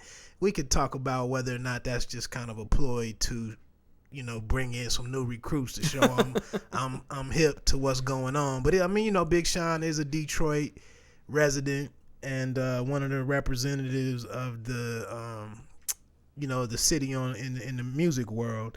I saw MTV's Rob Markman gave the album an 8.5 out of 10. I'll be honest with you, man. I mean, the leadoff single, the IDFWU with E40, I mean, it was catchy, obviously. Oh, yeah, it was catchy. It was catchy. And the Blessing song is doing well also with Drake and Kanye. Any thoughts on that project? Well, the thing about Big Sean, man, Big Sean is known to be a lyrical beast, from some of the people in the hip-hop community. I know he's on Good Music, and that's Kanye West's label, and Kanye is always, giving Big Sean kudos on, his lyrical prowess. But am I a fan of Big Sean? I'm really not a huge fan of his. I mean, he's like the most of these rappers right now. I mean, they give you a catchy single, that you can, you hear in your car or you hear in a club for, a few weeks, and then it just dies down. I don't know if Big Sean is at that, that J. Cole level to actually have a complete album, that actually means something and, leaves an impression on a hip hop fan. Cause, I just never heard anything Big Sean album wise to where, hey, you need to check out his whole album because he's actually saying something. Right. And then another thing about Big Sean, I just don't like how he's taking advantage of this, situation with his former girlfriend. Was that like Naya, something like that? Riviera or whatever. Something like that. The girl that was on Glee, right? I think so. So now, then he drops a song that, I don't want to mess with you, and he's trying to benefit from that. I just don't like when, rappers do things to try to, benefit off of a female. That's just not me, man. I think you need to stand on your own 2 feet, and maybe Big Sean is doing that. But when you think you're so big and bad and tough, and you talk all that tough talk, but then you want to attack a female because of what? That's just not my kind of guy. Yeah, I'm gonna just give him. I'm gonna give him some credit because he seems to be. Today's game is all about selling records and seeming to be successful in terms of your numbers, and it's not really talking about like you said, the overall quality of your project. It's the 1 or 2 songs that you get out there and how far you go with that. But I'm just gonna give him credit. It's to achieve a #1 album 2 or 3 albums later. That's a testament that he's tried to work on his craft, and I think he is making good songs according to what this market, this group of listeners likes. He's figured out how to make good songs. I'll never buy many of them. I'm not really gonna support him on that level, but he's mastered how to make songs in today's market. Also this week, I want to say, Drake sold 98,000 units, still doing well with his If You're Reading This, It's Too Late. And then I was kind of shocked that Tyga and Chris Brown's Fan of a Fan, they came in at number 7 with 67,000 units sold. I thought that was kind of low for a Chris Brown project. Yeah, I know Chris Brown's people and handlers are probably like, why did you do this album, with Tyga? Because that's very low numbers for a guy at his level. But the thing about it, and maybe you can help me understand better, Wood, is the thing about Chris Brown and that, that project. You hear a song on the radio all the time with him and Tyga. It gets so many spins. I'm not understanding why it's not doing well in terms of album sales. Could be saturated, man. I mean, why would you go buy an album when every song that comes on, he's in the hook. He's on everything. He's on. Man. I don't even know when he's working and not working, and when an album. I would never even know what to do. I mean, I don't know. That's just part of today's industry, and I just thought it was low, and maybe that's a sign that it's just a saturation on his part. I mean, he had the song with Usher. He's got a video with Nicki and Drake. I just, he's got one with Omarion and Janae Aiko. Right. It's crazy. It's just you can do too much work. The thing about it, and it seems like, did he do an album with Kid Ink? Seems like he has 2 or 3 songs with Kid Ink. I don't know. I don't know what's what with him. Where it begins and ends. I don't know either. And the thing about Chris Brown, we talk about him a lot, amongst ourselves privately. But the thing about Chris Brown, man, he's a huge genius when it comes to music, man. The kid can actually put songs together. He does a little production. He does some writing. He's just a knucklehead, man.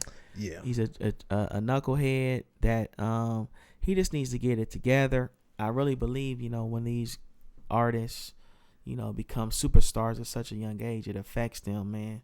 And he's gone through some couple things, but I want him to get out of that because, as we mentioned with Drake last week, we want to see Drake get back into acting and doing some things on the TV screen or on the major screen, the big screen. I feel the same way with Chris Brown. I think he can be a huge, star, and actually be like a triple threat kind of guy. But he seems to, get himself into some trouble. And I'm just saying that as a fan of Chris Brown because I like Chris Brown. I think Chris Brown has great music. I think his music is very catchy and it's well received by a lot of different people. But I just think that, he doesn't get the credit that he deserves because, some of the issues that he had in the past. And with only selling, like you said, 40 or 50 some thousand records this second week on the market. Right. That's just very low, man, for a Chris Brown, album. Like I said, I think you can hurt your brand with working too much and having too much material. I mean, you're working different songs. It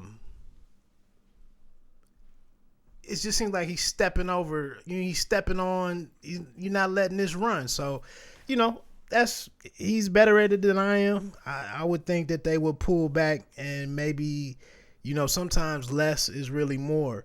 I'm gonna tell you, man. I'm not. The fifth quarter show is not really about supplanting the well-known programs, because they are what they are, man. So I'm not really trying to. We're just doing us. But I caught The Breakfast Club this week, and I know it's the second time mentioning that this show.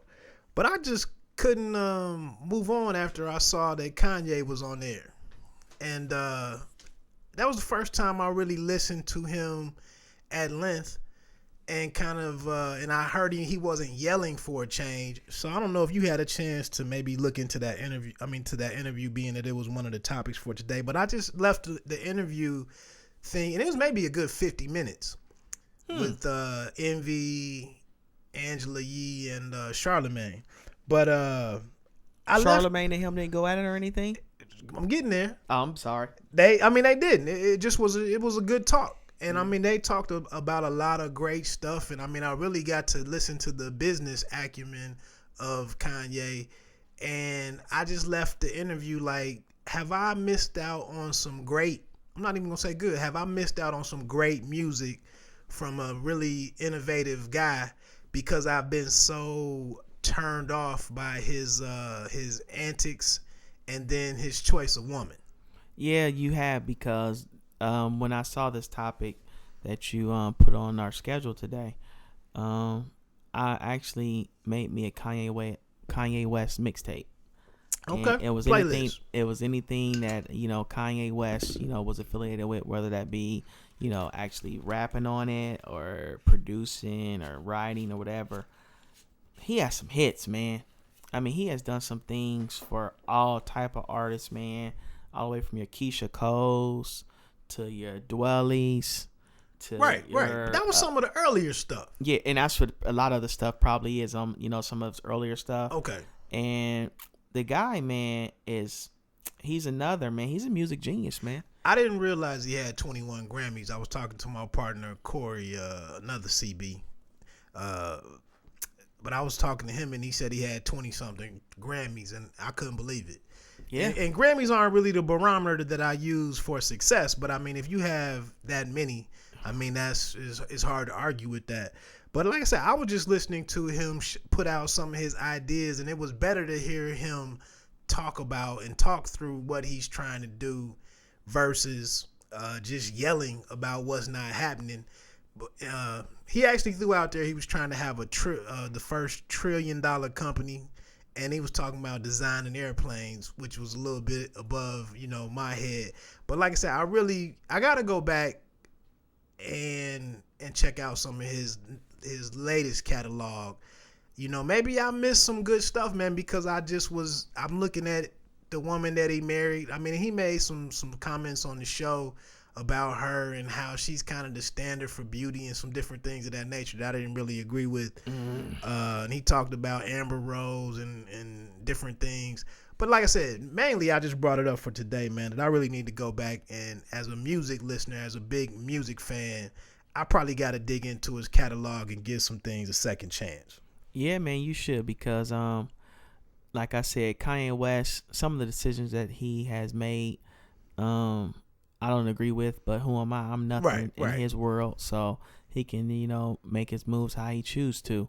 But musically, I'll put it like this, man. The great Jay-Z does not align himself with anybody who cannot benefit him, who is not profitable, and he's always calling Kanye West for something. Right. As much as I don't think his own wife, Beyonce, is a huge fan of, the Kanye and Kim. Kanye said they were cool. Oh, there He said what y'all don't know is they're cooler than what you think. There you go. So, well, I know one thing for sure. After that, Watch the Throne album, I believe, with Kanye and Jay-Z. Jay-Z wanted to go right back in the studio and make another one. So it just goes to show you, man, how huge, Kanye West is held in regards for, how huge Kanye is, thought about to Mr. Jay-Z to continually want to work with him and contribute, to, actually, collaborate together. So I think Kanye West, man, is a very interesting artist. He does a lot of things that is weird, but he has really approached music in all different type of avenues and genres, man. He's done anywhere from some rock and roll type stuff to your backpack stuff to your true hip hop and melodic and flow type of rapping. So I think Kanye West is an artist that we all need to actually put aside some of that that weird personality trait that he has, and artistic stuff. Yeah, and just appreciate the music for what it is, and like his label says, is good music. Now we mentioned PEDs earlier, and I'm gonna just get into this real quick take so we can move on to these number one seeds and coaches, fictional coaches. So Kanye put out there was a video. I tried to chase it all over line, but it was getting taken down from the internet.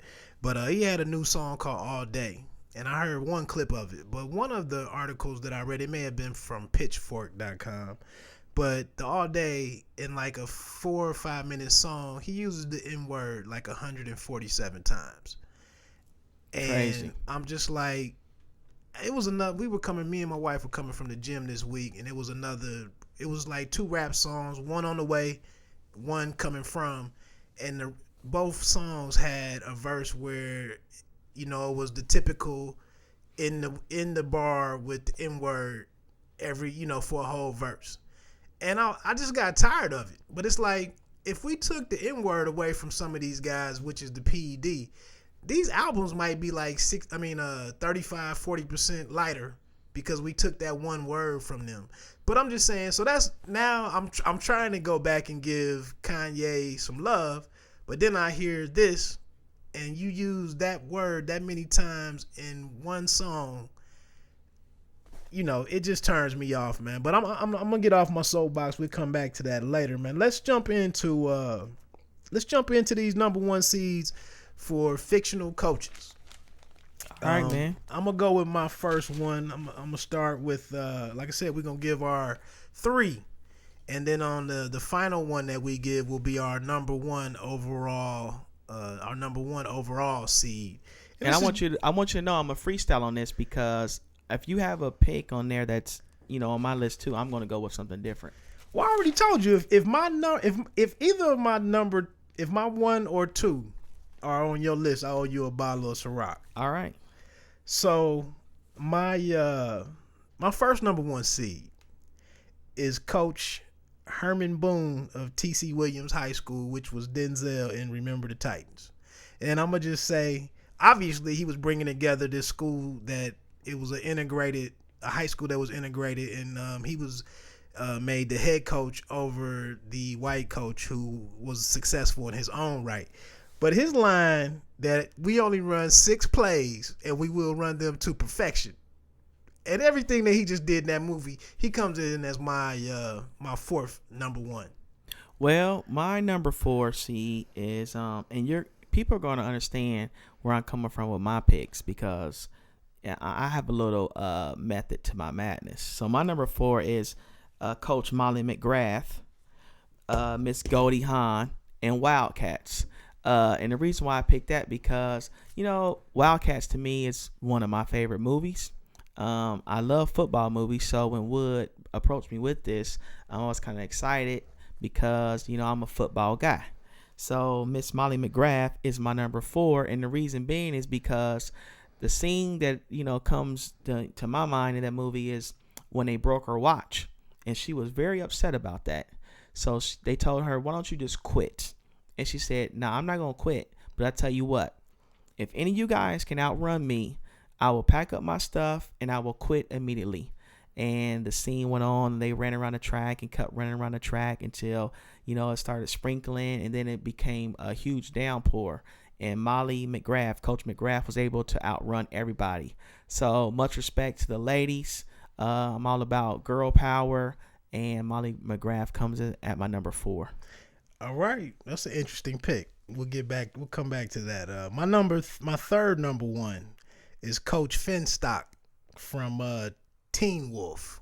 Okay. And I'm gonna put him on here. He was a bum.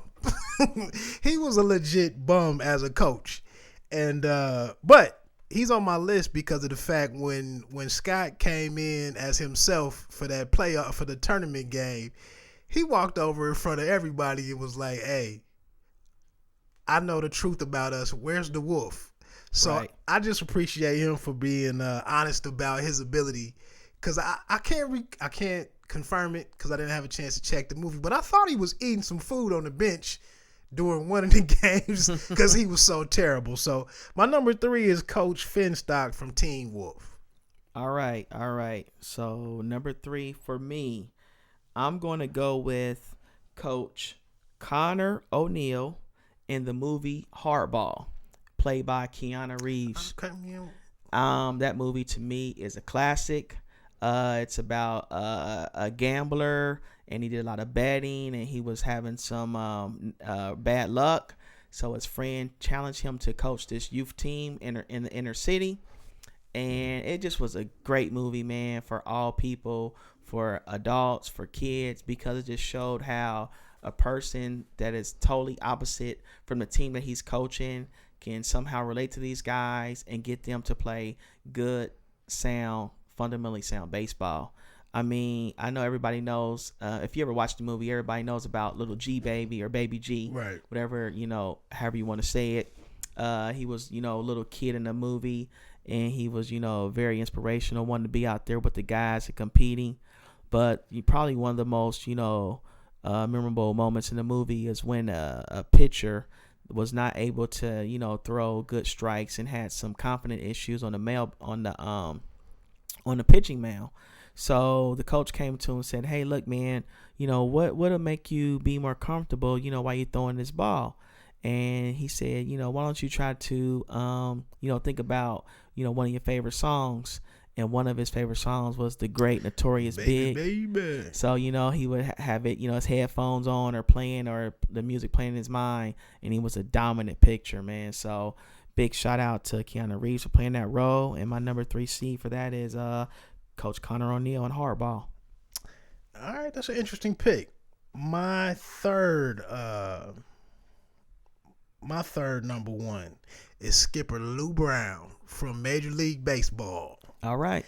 Now, anybody that can bring together Dorn, Willie Mays Hayes, who started the season not being invited to training camp, Serrano from Cuba with Joe Boo, and then he had Wild Child Rick Vaughn, and figured out what was wrong with him, and then him and the pitching coach stood up there and let no control having Wild Child hurl that 98 mile per hour fastball at him.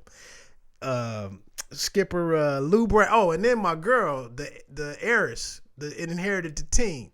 She took the jet away, gave them the prop jet. They didn't like the prop jet. Then she stuck them on the bus, and then she took all the luxuries away. And they had the motorboat in the deep water tub. So Lou Brown was a beast to take those guys to the wild card. Definitely. That's a good one, man. I like that one. And then we ain't even gonna talk about when he urinated on Dorn's contract because he said he didn't have to do any calisthenics. Right. So Lou Brown is my number 3. Gotcha. So we're at. I think you skipped one. I skipped one? I think you're on your third one. I'm counting backwards though. Right. So I'm going 4. Okay, same 3. thing. So that was your number 2. Right. Right, you're That's right. number You're two. right. That So was my number two. I'm on my number two. All right. So my number two has now become. I'm changing around a little bit because somebody Reg mentioned I had on my list, so I'm gonna go different. I'm gonna go with Coach Carter, Mr. Samuel L. Jackson. Come in. The movie was a very good movie. Once again, see, I'm all about the inner city.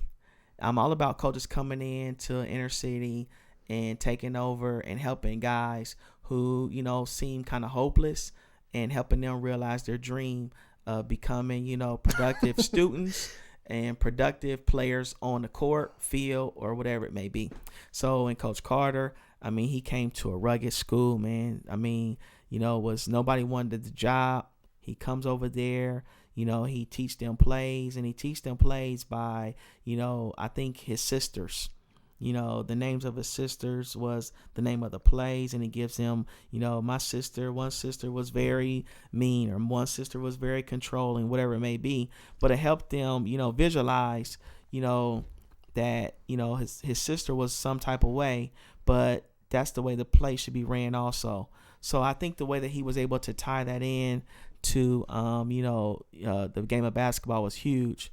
And in the movie, you had so many different things going on.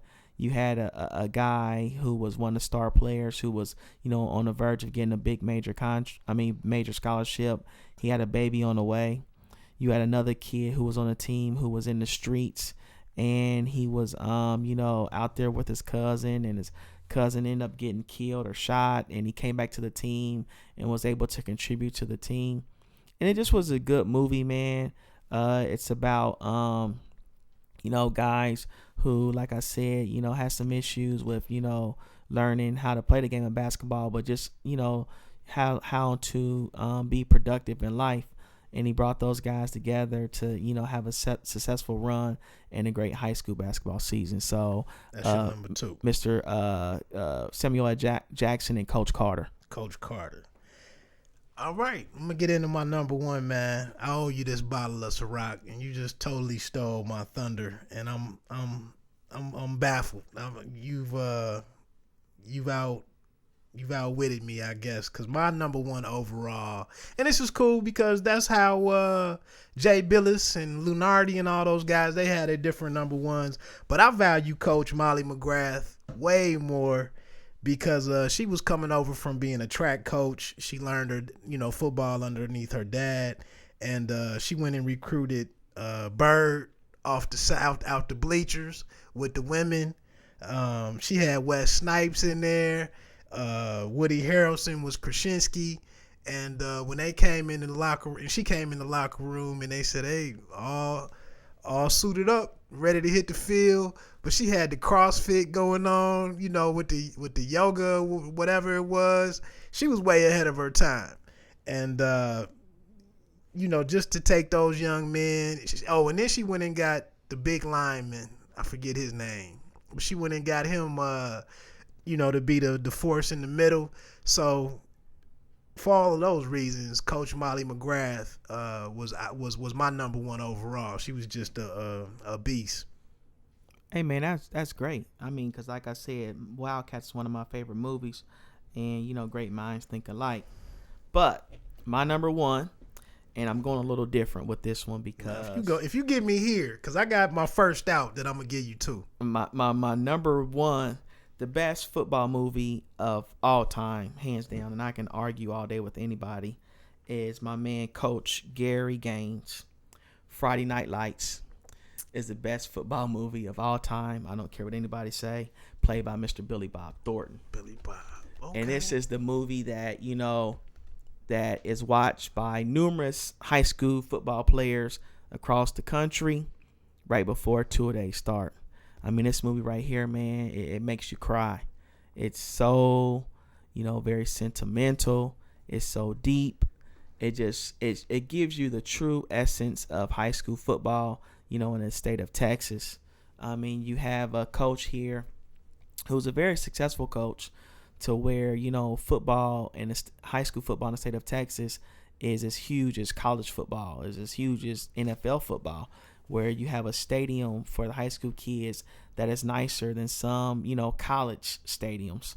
So, Coach, Billy Bob Thornton, Coach Gaines has to, get these guys together, and they have to make this huge run, and they lose their number one running back who's being recruited by everybody, across the country, all the colleges, Mr. Boobie Miles, who was played by Mr. Derek Luke, Gotcha. who did an exceptional job in the movie.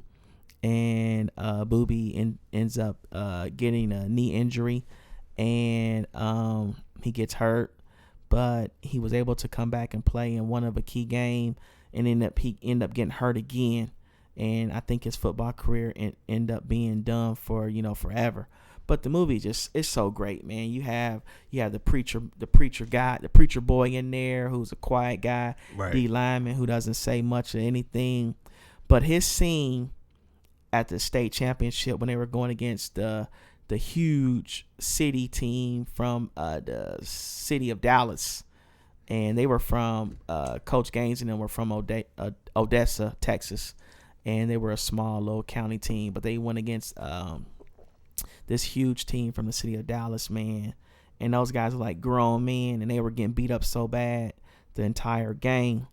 But, the preacher boy, as they call him, a choir boy, whatever, and he got up and during halftime and in the locker room, and he gave that emotional speech, man. And if you are any kind of competitor or any kind of football guy, man, it brings tears to everybody's eyes, because, I've listened to some of the greats play football and talk about that, from your Ray Lewis's to a lot of guys say how that movie just impacted them and really was heartfelt for those guys. So right there, and the thing about it is, I'm gonna tell you why I like the movie, because I hate when you win the big game when it comes to the end. Sometimes you have to lose the game, and they lost the game by inches. That was different. So it was just a different type of movie. It was very emotional, and right now that's my number one pick. And it's Friday Night Lights, Coach Gary Gaines, played by Billy Bob Thornton. All right, man. Like I said, you outdueled me, man. I thought I was gonna be so far off the map with Molly McGrath, man. It hit me first with that, but that's, like I said, that's cool, because Billis, Jay Will, and all those guys, they have what's my man from Ohio State? Not Jim Jackson, is it? No, not. I'm talking about my guy, Kellogg. Clark Kellogg. Everybody had, and Seth. So that's interesting, man. My first out, I'm gonna give you my two outs. I did a little extra credit. Okay. Gene Hackman from Hoosiers. He almost made my top four, but he dropped down to the second line. And then the next dude that was out was Birdie from Above the Rim. Birdie gave you that box of clothes right. with the sneakers in there. Took you to the club. What coach takes you to the club to get you up, to get you right? Exactly. It gave you, hooked him up with the young ladies, and then when he couldn't get him on the team, he went and then when his team lost, he sent the future Barksdale over there to take care of business. So. Tupac, Birdie was Birdie and Gene Hackman were my first two out. Yeah, I think I didn't mention Coach Boone, but you mentioned Coach Boone, so I just took him off my list, to be fun and to spark up conversation. And also another guy that I had on my list was my man Al Pacino in Any Given Sunday, but I took him off the list also. I thought about Al. So, and the thing about it, I came up with my list as we were doing our show, so I just did it right now off the top of my head. So kudos to me. Right. All right, look, we're gonna try to get into a couple of phone calls before we shut this all down for the week, and I gotta get on the road to go. Like I said, get set for boxing. So if you can hang around, we're gonna try to get some of these phone calls in. You on with the fifth quarter? Yeah, this is fifth quarter. Is this fifth quarter? Yes, it is. Well, this is Antoine from Heber Heights. I got a question for y'all. What's going on, Antoine? I just want to know about the MVP race in the NBA. It seemed like... Who you liking? I like Russell Westbrook. Okay. No arguments here. We talked about that earlier. What's your reasons for liking Westbrook?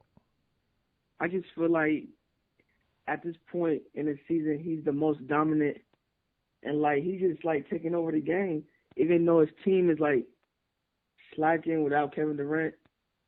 I feel like he's the most important player on the team in the basketball, for real. Right. Do you think he should be? So you think he should get this MVP, even though the team may not finish in that top 1 through, the top 2 or 3 teams? You on board with that?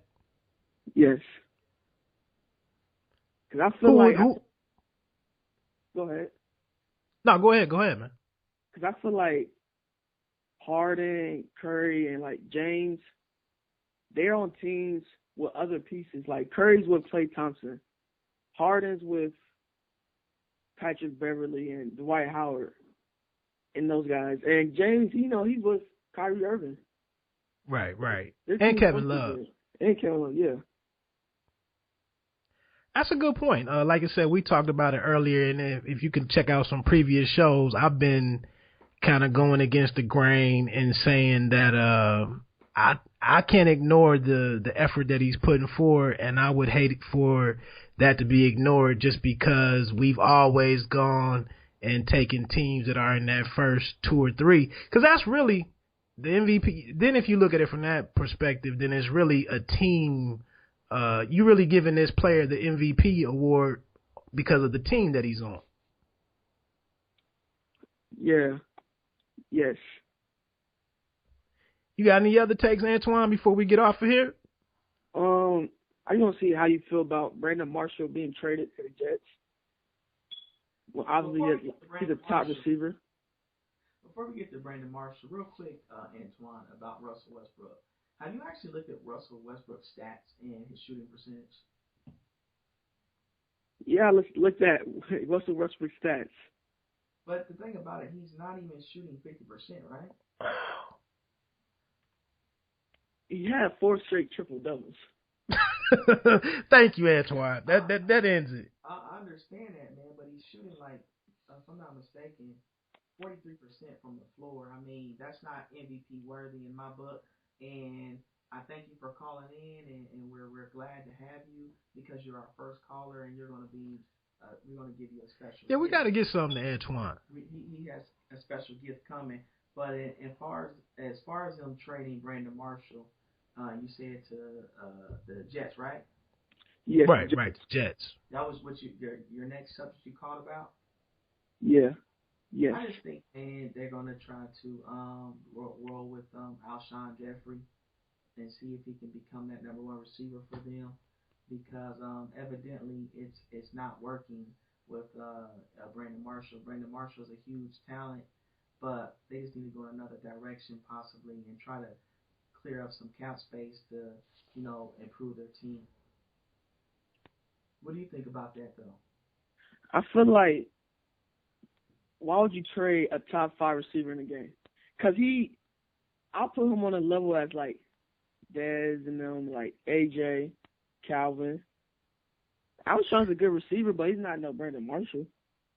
I may agree with that, Antoine, but do you think that him dropping down to only 61 catches this year, he didn't finish the season, he missed the last 3 games. Do you think that it's just the organization is like, thanks for your services, but it's time for us to move on and kind of get younger and just go in a new direction? Well, if they can do that with Brandon Marshall, why can't they do that with Jay Cutler? Well, we talked about that earlier. We hope that we can send you a link later on, and we want you to check out the show and also check out your segment on the show. Okay.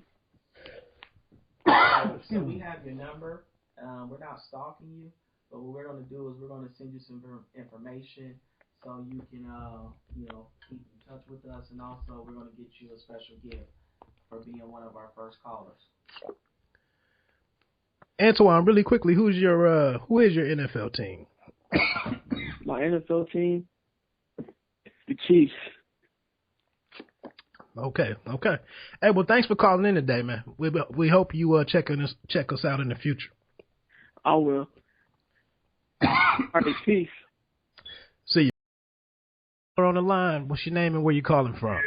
What's going on? This Dirty Red from the Dirty Glove, baby. I love this show, the fifth quarter. What's poppin', baby? What's going on, man? What you got on your mind tonight?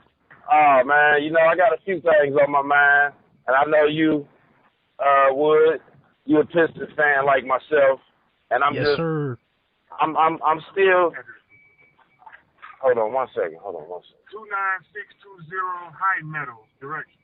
I'm at work. I'm riding, but it's all good. But anyway, I just don't know what we missing, man. It seems like we got the recipe in the paint with the big fellas.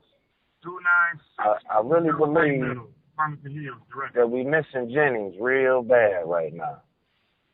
Long term, do you like Jennings over Reggie Jackson, or would you think maybe play them together, or what do you think? You got to play them together. You got to. They'd be ranked one of the coldest backcourts in the league. With Jennings, the way he play, and the way Reggie Jackson play, I think it'd be real explosive in the backcourt. And I could just see them.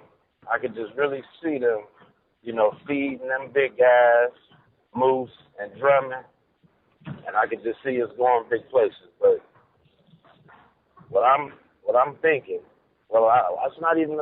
I've been thinking this, but I know you need that slash and small forward. I agree. You know, we picked the Prince back up, but I really believe he's just gonna be there to groom some of those young guys, you know. And he'd actually, you know, they want him to retire from Detroit because he was part of a championship winning team. Right. But now my other thing is, I'm a little upset about, just a little bit upset about losing Sue. I knew you was going there. What do you think? Well, he's looking at he's trying to get his money somewhere, and we talked about it earlier on the show tonight. I don't know if I can put that much money at that position that he plays. So I don't know, man. I just think it's sad that Detroit got a player his caliber, and now because of money and business, you know, the business side of the game, they can't grow they can't finish what they started together. I see. Now, what I think is, because that defense was pounding them guys this year. That defense they did a hell of a job. I've been a Lions fan since I can remember. And in the good words of my grandfather, when they would have a losing season, which was all the time, because he told me, he said, they only won the championship one time, Damon, and that was back in 1952 before it was even a Super Bowl. So he, you know, he would throw those little jabs at me because he knew how much I'm just a diehard Michigan fan. If it's coming out of my state, I don't care if it's a pinochle team. I'm pulling for them. So, Got you. Nah, the direction that we can go, because him asking, you know, wanting $100 million and $50 million guaranteed. I mean, he's a great player. He was ranked number one in everything, all his stats. But I'm like you. That's just a little bit too much money when we still got other guys on defense, you know, because I don't hear a lot of people talking about my main man, Levy. Levy had a hell of a year. Right.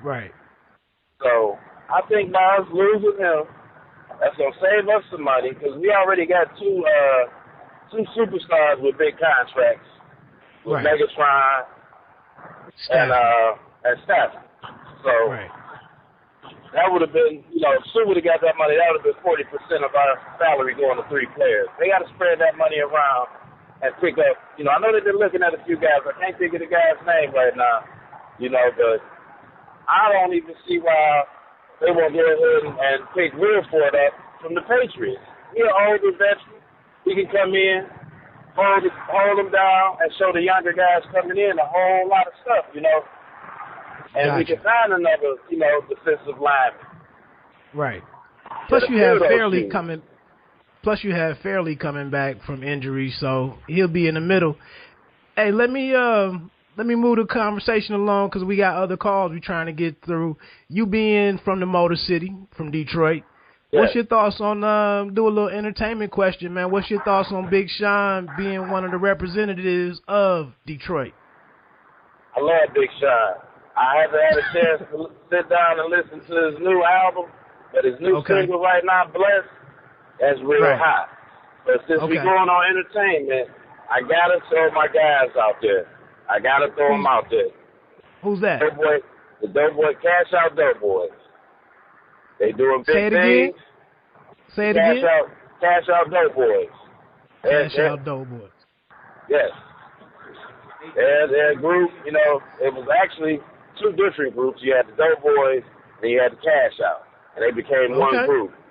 Okay. One of the young fellas actually grew up down the street from me. He's a good artist. But Giovanni, he is like, right now, he's like one of the coldest artists in the city. They got signs for you know, Jeezy signed them a while back. Okay. They're doing a lot of big things, but I just want to put their name out there for you guys that might not have never heard of them. Look them up. The Doughboys, they hot, man. They real hot. And now they dropping, you know, because it's like, I want to say maybe, I believe it's 5 of them, maybe even 6. One guy, I don't know if he was actually in the group. He was like a Nate Dogg. He sung all the hooks for him and stuff. Okay. So, guys, keep your ears out for him, man. I see them doing big things. But Big Sean, I love him. I like the way he holds it down. And also, I don't know if you guys heard of Days Low. She got one of the hottest songs out right now. Everybody doing the remix to it. Okay. So, all right. We got a lot of good groups coming up in the city, man. So, you know, I just want to give a shout out to everybody that's in the city doing their thing. And even out there in the Buckeye State, you know. Got you. Hey, thanks for calling in, man. We hope you come back and mess with us in the future, man. Definitely, man. I love the show. The fifth quarter right now is my favorite show to listen to because it covers not only sports, but it covers entertainment. And this is what we need. We need more shows like this. So y'all boys have a good day, good evening, and I'll catch back up with y'all. All right, man. Thanks a lot. Yep. Good evening. You're on with the fifth quarter show. Good evening, man. This is Tony Gomes calling from sunny San Diego. Tony Sunshine, what's going on, bruh? Oh, I can't call it, man. Just another great day. Hopefully I can come in here and chop it up with some sports figures and commentaries that know what they're talking about. Get to it. What you got for us tonight, man? There's a lot of stuff going on this weekend. Any topics? I'm moving behind the 8 ball. Any hot on the front burner type topics you guys have? We jumped into boxing to start out, man, with boxing moving back to network TV this weekend. We just gave our picks. You know, you could weigh in on that. A lot of football movement. You know, DeMarco Murray still hasn't found anywhere. What you got for us? Yeah, a few different things. Honestly, man, let's keep it current because I'm a diehard Dallas Cowboys fan. You know, they're very near and dear to my heart. So I'll talk about DeMarcus Murray.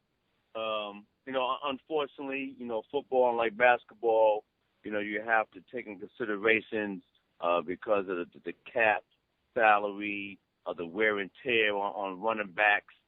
And I think Dallas is in position to where, not taking anything from DeMarcus Murray, but the old line is kind of similar to what Emmitt Smith had back in the late 90s. Right, right. So not taking anything from DeMarcus Murray and his skill talent, but I have to take into consideration the wear and tear, the number of carries. So I do like the idea of Dallas not using the silver bullet and giving him a guaranteed contract and letting him go out and see what's out there for running backs with his stature. Are you in favor of you guys giving Adrian Peterson a shot? Because in low key, I really think that's where he wants to be. Yeah, and guess what? I think Adrian Peterson, even with the age considerations, you put him behind that old line, and I think AP will do well. And I think that's an outlet that the Cowboys have by letting DeMarcus Murray peak the free agent market and see if Minnesota can work a deal with him coming to Dallas. Because AP wants to come to Dallas, he might even no, I'm good. He might even come at a bargain price. Got you. With the age disparity between DeMarcus Murray and Adrian Peterson. I would think at least maybe 2 years. I agree with that. So with that being said, is I love DeMarcus Murray. He put up big numbers, but prior to this huge season, he was coming close to getting that injury-prone title. Agreed. You know, we've talked in the previous weeks about, you know, Murray eclipsed that 370 carry mark, which has done in more than his share of great running backs. So I understand, you know, they put the franchise tag on Dez. You satisfied with that, or you think they should go ahead and square up with the man that's led the league in touchdowns, you know, over the last 4 years total for 4 years? You think they did right by him, or what? Well, I was actually surprised by that move. I felt with the offensive line that they would solidify Dez with the contract and pretty much have the mentality that any great running back could excel behind the offensive line. Now, Dez will get a nice salary for this year, but the problem with the franchise that it doesn't benefit the player is now they're on that 1-year franchise tag. So if he were to get injured or hurt, he doesn't have that so-called signing bonus, so to speak. So hopefully if he stays healthy, he's going to stay marketable. I witnessed being out here in California, San Diego Chargers fell victim to that twice. One with Mike Turner, franchised him. Right. Kind of big deal. And then again with Sproles, the $5 million franchise tag. So for the player aspect, it's not good stability. But for Dallas Cowboys, it's a good strategic salary cap move. Okay. We talked about Harden earlier, man. Him and LeBron had the showdown last week. The beard, we went into it tonight. Is the beard really big time? You know what? After watching that game, I think he's big time. However, he does have the green light. They don't have the prominent point guards. He's kind of like the point in the two. He has a green light. Dwight Howard's been absent for the last 17 games. So he is prime time. If he gets the stigma of not playing defense, I consider him the leading MVP candidate. But watching his the crossover, he keeps the defense at bay. He can knock down the three. And honestly, I think he's come a long way from OKC. And so I think he's definitely mine. I got to give him a slight edge in the MVP ballot over Steph Curry. And I think the only thing that's keeping Westbrook from being number one is maybe the 15, 16 games he missed through the injury. But the month of February was something that all basketball fans got to be in awe about. And I'm sorry, it's another star. I don't know if it was what's the big redhead that does Walton. It was somebody that they mentioned earlier that I heard over the course of the week that missed a lot, maybe 15 or 20 games and still was able to win an MVP. I mean, are we going to sit here and let this historic run that Russ has been on? I mean, his numbers are shattering stuff that Jordan did. Are we going to sit here and let this MVP be decided through who has a great team? I mean, I can't help it that Russ doesn't have, a Robin and another superhero running alongside him. I mean, he's carrying that team. And you've made some valid points, and I agree. I think similar to the Harden case is Russell Westbrook once again has a green light. So he can take volume shots when Kevin Durant is not playing, because now Kevin Durant obviously facing foot problems. And I know to answer your question, I don't know if we can hold that 15-game mark from him. And the reason being, I still have Steph Curry, number one MVP, although he's been quiet in the month of February, is because Clay's been there, the whole team being intact. We're all aware of Bogut having his injury problems. But my thing is because Dwight Howard being out, because Durant being out, is that escalated Harden as well as Harding and Westbrook's numbers? That's a great question. Will Westbrook have 4 consecutive triple-doubles if Durant is there shooting 21 to 23 shots a game? That's a great point. I hadn't considered that. Look, we want to get through a couple more calls to add into this week's show. What's your major point that you want to get out of here with?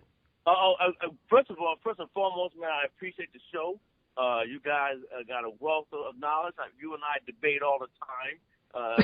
So we were going back 20 years now debating. So I definitely appreciate your expertise and your insight in every aspect. Appreciate it. I got to touch on Broner real quick. I know you got some callers pending. I think Broner, the maturity level is coming.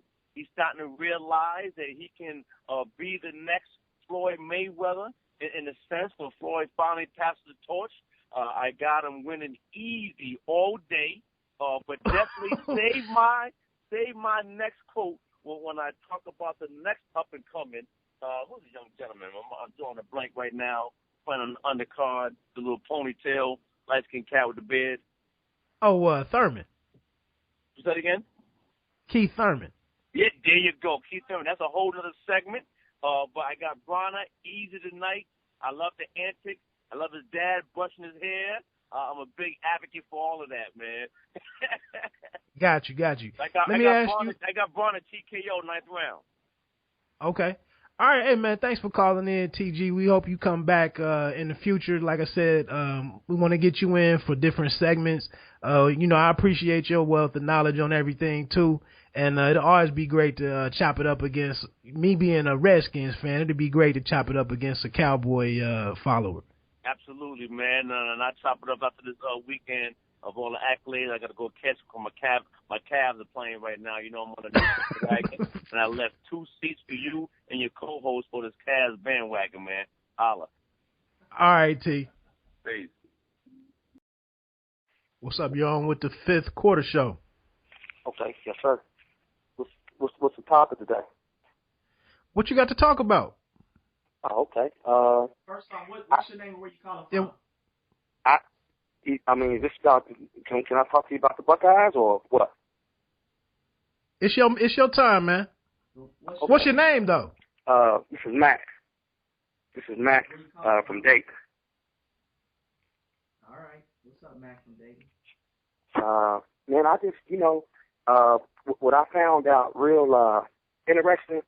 I was on one of my sites or whatever, and I found out a lot of my guys was asking me questions as far as like what they would have done differently to stop Ohio State in the second half of that Oregon of the national championship. You know what I mean? And I didn't know. I found out later on. You guys probably already knew this. Some of you probably already knew it. Goes without saying that Urban is a genius, and a lot of the greats do this. But he didn't show his hand until that second half. So Don Pelham couldn't make the adjustments. You understand what I'm saying? Right. That counter that he was running, the whole, I got guys that like, man, hey, put everybody in the box, go get him. And I'm like, well, he beat you over the top. Because, you do got a man Devin out there that is doing his thing. Right. My guys like Steele. You can't let a team just run over you like that. It's demoralizing. It messes with these kids' mind, their psyche. But I said, well, that's true, and he could go over the top of you. However, I didn't know that Herb. I watched the game again. I don't think he ran that play too many times in the first half of the game, sir. I don't think he did. So when he finally did it, let's be honest now. We're not trying to be funny, but a scheme can only get you so far. You agree or no? We agree. When you got a scheme, But then you have another team that runs a similar scheme, and they have better athletes on the other side of it, bigger and faster. Because I was scared for that game. I'm not gonna tell you no lie. I talked to Jerome about it. I said we probably get blown. I said I don't know if we're gonna get blowed out, but I think we was gonna lose because I thought they was gonna play that. I'm gonna send a wide out disguised as a running back. You know the scheme that Oregon plays. Jerome told me, the Michigan man told me. He says, man, y'all not only gonna win, but y'all gonna win big. He said because Herb is back there manipulating, dangling the strings, and he's going to figure out a way to beat them. He said, athlete-wise, he said they're just as fast as Oregon, but they're bigger and stronger. And one thing he did say, too, is they don't have a depth. And, a lot of guys now is talking about TCU should have made it in. I just say if TCU want to get in there next year or this year coming up, it's a gift and a curse. Because if you don't have 2 or 3 deep, as far as all your players in line, you mean your 1 and then your 2 is not a big drop off from your 3rd. You got to think about it. These guys are playing 15 games now. Do you feel me?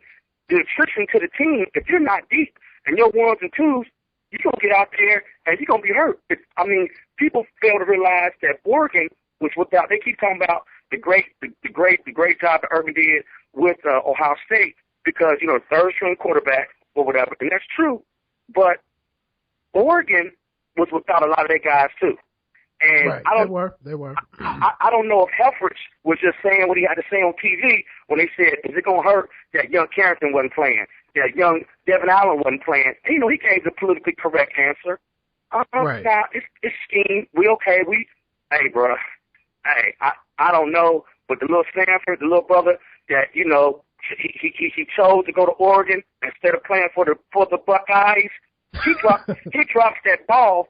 I watched Devin Allen all year. I don't think he drops that ball. This is all hindsight, but Bill Carrington, I don't think he dropped that ball. And then the other guy for the 3rd down, when it hit him in the chest, some of them balls is gonna have to be caught.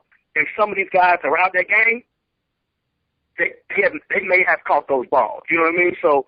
I agree with you. He was in need of those players, and it could have maybe changed the outcome. You think so? I don't know, because the 3rd and 4th quarter, I seen a big-time defensive tackles and their defensive ends. My man Eric Armstead and the other one, Beckon, they was crouched up, big bro. They hovered over their knees. Their limbs was hurting from taking that pounding of that offensive line all during that whole game. I don't think Oregon was deep enough. So, I talk to Jerome about it all the time. Jerome and I talk about it all the time. And I don't know. What do y'all think as far as next year? What's gonna happen? Well, that's what I was getting ready to ask you. We want to give you another minute to get your take in, but we want to ask you what do you foresee for the 3-headed quarterback that they got to deal with down there? How do you think Urban handles that? Big bro, Urban's all about competition. He's about that competition. He don't let them boys do it. However, when you got a big 6'5", 250 that bulldozes over a 310 nose tackle, you got a rifle arm, and you got all the assets and weapons around you, it's kind of hard. Well, and this is one thing, though. This is number one. Who's going to be healthy? Who's going to learn this? Who's going to learn the X's and O's first, and who's going to be healthy to be out there to perform? Now, go ahead. I'm sorry. Excuse me. Who do you think starts game 1? If the 12 gauge, if 12 gauge has all of the snaps, if he gets all the snaps, there's no doubt in my mind. In my mind, though, I'm nobody. But in my mind, I don't see how you can't go with a guy like that. I mean, I hear everybody come out and say put Brax at, a slot or a running back or, hey, I don't know. I think he's a great athlete, a 4-3. When he was back there playing quarterback, he had to be the only weapon that they really had at the time. You know what I mean? So we never got a chance to see how Braxton would have been with all these weapons. And also, right, when your defense is 112th, 115th, and then next year it's about 19th and 29th, that's a stellar difference. So you put Braxton up under that same schematic. You give him that same advantage. Braxton's gonna do it to you as well. So that's gonna be a tough one for Herb to make. That's gonna be a tough one for Herb to make. You know. Okay. That's gonna be a tough one for Herb to make. But next year, I don't know. I think I've seen Ohio State's schedule. It's a joke. I mean, but you can't plan in advance. It's a real joke, though. I'm a Buckeye, true and blue. I believe it, Scarlett. I love them. But the way I'm thinking is, you remember a couple years ago when Jameis won his Heisman, and you remember how Florida State was blowing out everybody? Right. I think that this year the Buckeyes have a similar schedule with a lot of firepower coming back, with everybody on the defense, with 7-7, and then you got your two special guys. With them bringing back all that action, they're going to have to blow everybody out to a certain degree, as they did. Now, they can drop. I mean, I don't care. As long as they're in the top 4 by the end of the year, hey, it don't even matter. You know what I mean? It doesn't matter. But I will say that them playing lesser competition, they'll be able to rest their starters and let the younger guys, the younger pups, get in there and get a nibble or two. So, I mean, is it an advantage?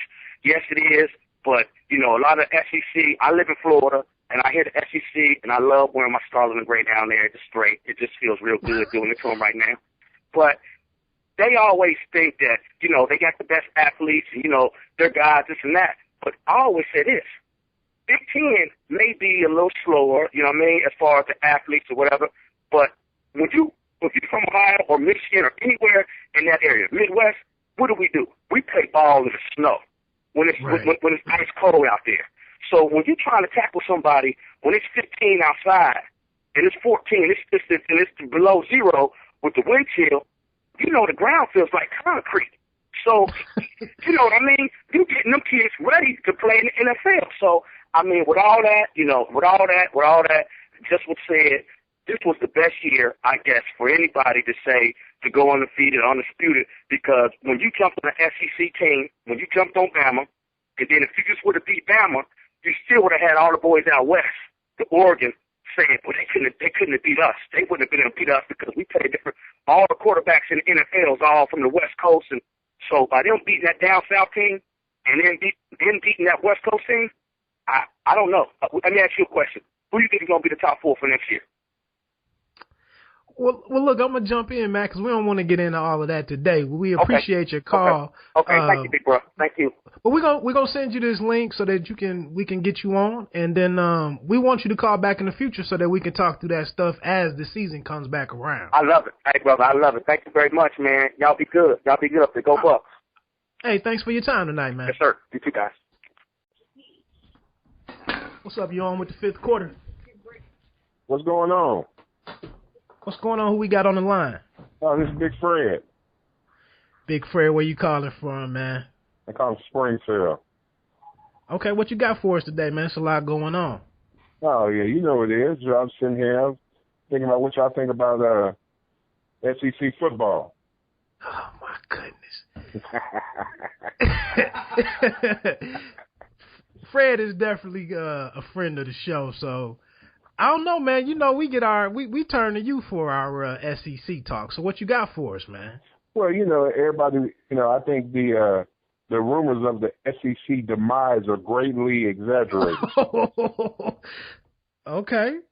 You know, I just think that, you know, while y'all, you know, what y'all done, y'all poked the bear. You know, you've awakened the sleeping giant. Out of you. We poked the hell out of him. Yeah, they did. Hey, you know what? Hey, you gotta take your lumps just like everybody else. You know, me personally, you know, I'm Crimson Tide guy. You know, we got our butts kicked, but you know what? The thing is, what people don't want to understand is when it comes to, you know, when you put so many people in the league like we're doing right now, you know, you have a couple of years where, you know, you have to, you know, kind of take your lumps because you have young guys that the talent is there. But, you know, then you have to bring them along. Got you. So, you know, I mean, it was a perfect storm for Ohio State this year. I get it, you know. It's just the problem I have with Ohio State is, you know, you can tell when people's never won anything. You know? Okay. You act like you've been there before. But it's kind of hard to act like you've been there before when you're hardly ever there. Who turned you off? You talking about locals around you, or because I thought the team kept it kind of they kept it kind of business-like. No, it's not business-like. I mean, they won a game in Columbus. They're burning couches, turning over cars, and carrying on. I mean, who burns their own couch? Okay. Fred, what I want to get from you before you get off of here, and you got a couple minutes. I know you're a Chicago Bears fan, so I like to get your take on the changes on the team. Brandon Marshall was sent packing. Cutler's still on there. And then I'd also like your thoughts on Amari Cooper kind of sliding a little bit to the kid from West Virginia, White. Okay, well, first I'll start with the Bears. Thing about the Brandon Marshall trade, I get it. It's a new regime. Brandon Marshall, he spouted off about a couple of things last year. He has a very strong personality. And let me ask you a quick question. Okay. Were you as a Bears fan, a Bears supporter, were you on board, or did you have an issue with him doing his studio stuff on Showtime? Did I have a problem with it? No. I think a lot of it, last year he used to go off to New York during the week and do his own little show, and I think that bothered a lot of people within the organization. Okay. And so it was just, I think with Brandon Marshall, it wasn't really anything big that he did. I think it was just a bunch of little things. And, they're kind of wanting to go in a different direction. They got a couple of young receivers that they want to look at. They got a kid from Oregon State a couple of years ago. They want to look at him. And it's a good segue into the Amari Cooper thing.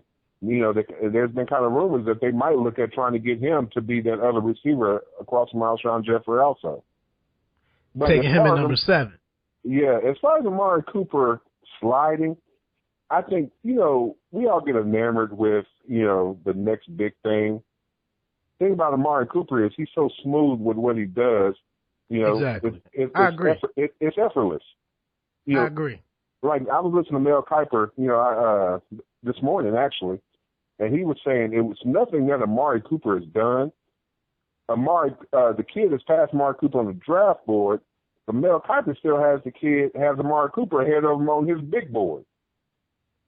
Okay. So, people get enamored, but truth be told, they cheated Amari Cooper on that 40 time. They never corrected it they never corrected it at the combine.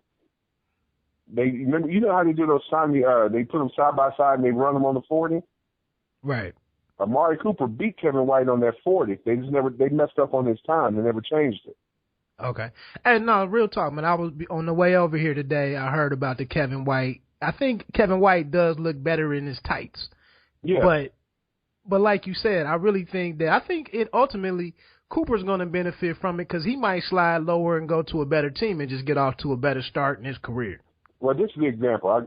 Kevin White is T.O., Amari Cooper is Jerry Rice. I like that. Wow. What's your last take before we get on? We're trying to get through a couple other callers, to spread the love around this weekend. What's your last take you want to get out of here with? Well, I like what you brothers are doing, man. I plan on being a regular on the show, and good luck. All right. We might be in need of an SEC contributor, so keep that in mind. And let me ask you a question. You watching the fight tonight? Yes, I am. Who you got? Both fights. Well, I think you got what's to do with the cornrows? What's his name? Oh, one time Keith Thurman. Yeah, he'll win that one. And I think Broner will pull the other one out. But Broner, he get to messing around, get knocked out. But okay. As long as he don't act too much of a fool, he has the skill set to beat that kid pretty easy. Okay. All right. Hey, man, thanks a lot for calling in, man. All right, man. Good looking. All right, peace.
Check. Hey, just doing a test run. Hey,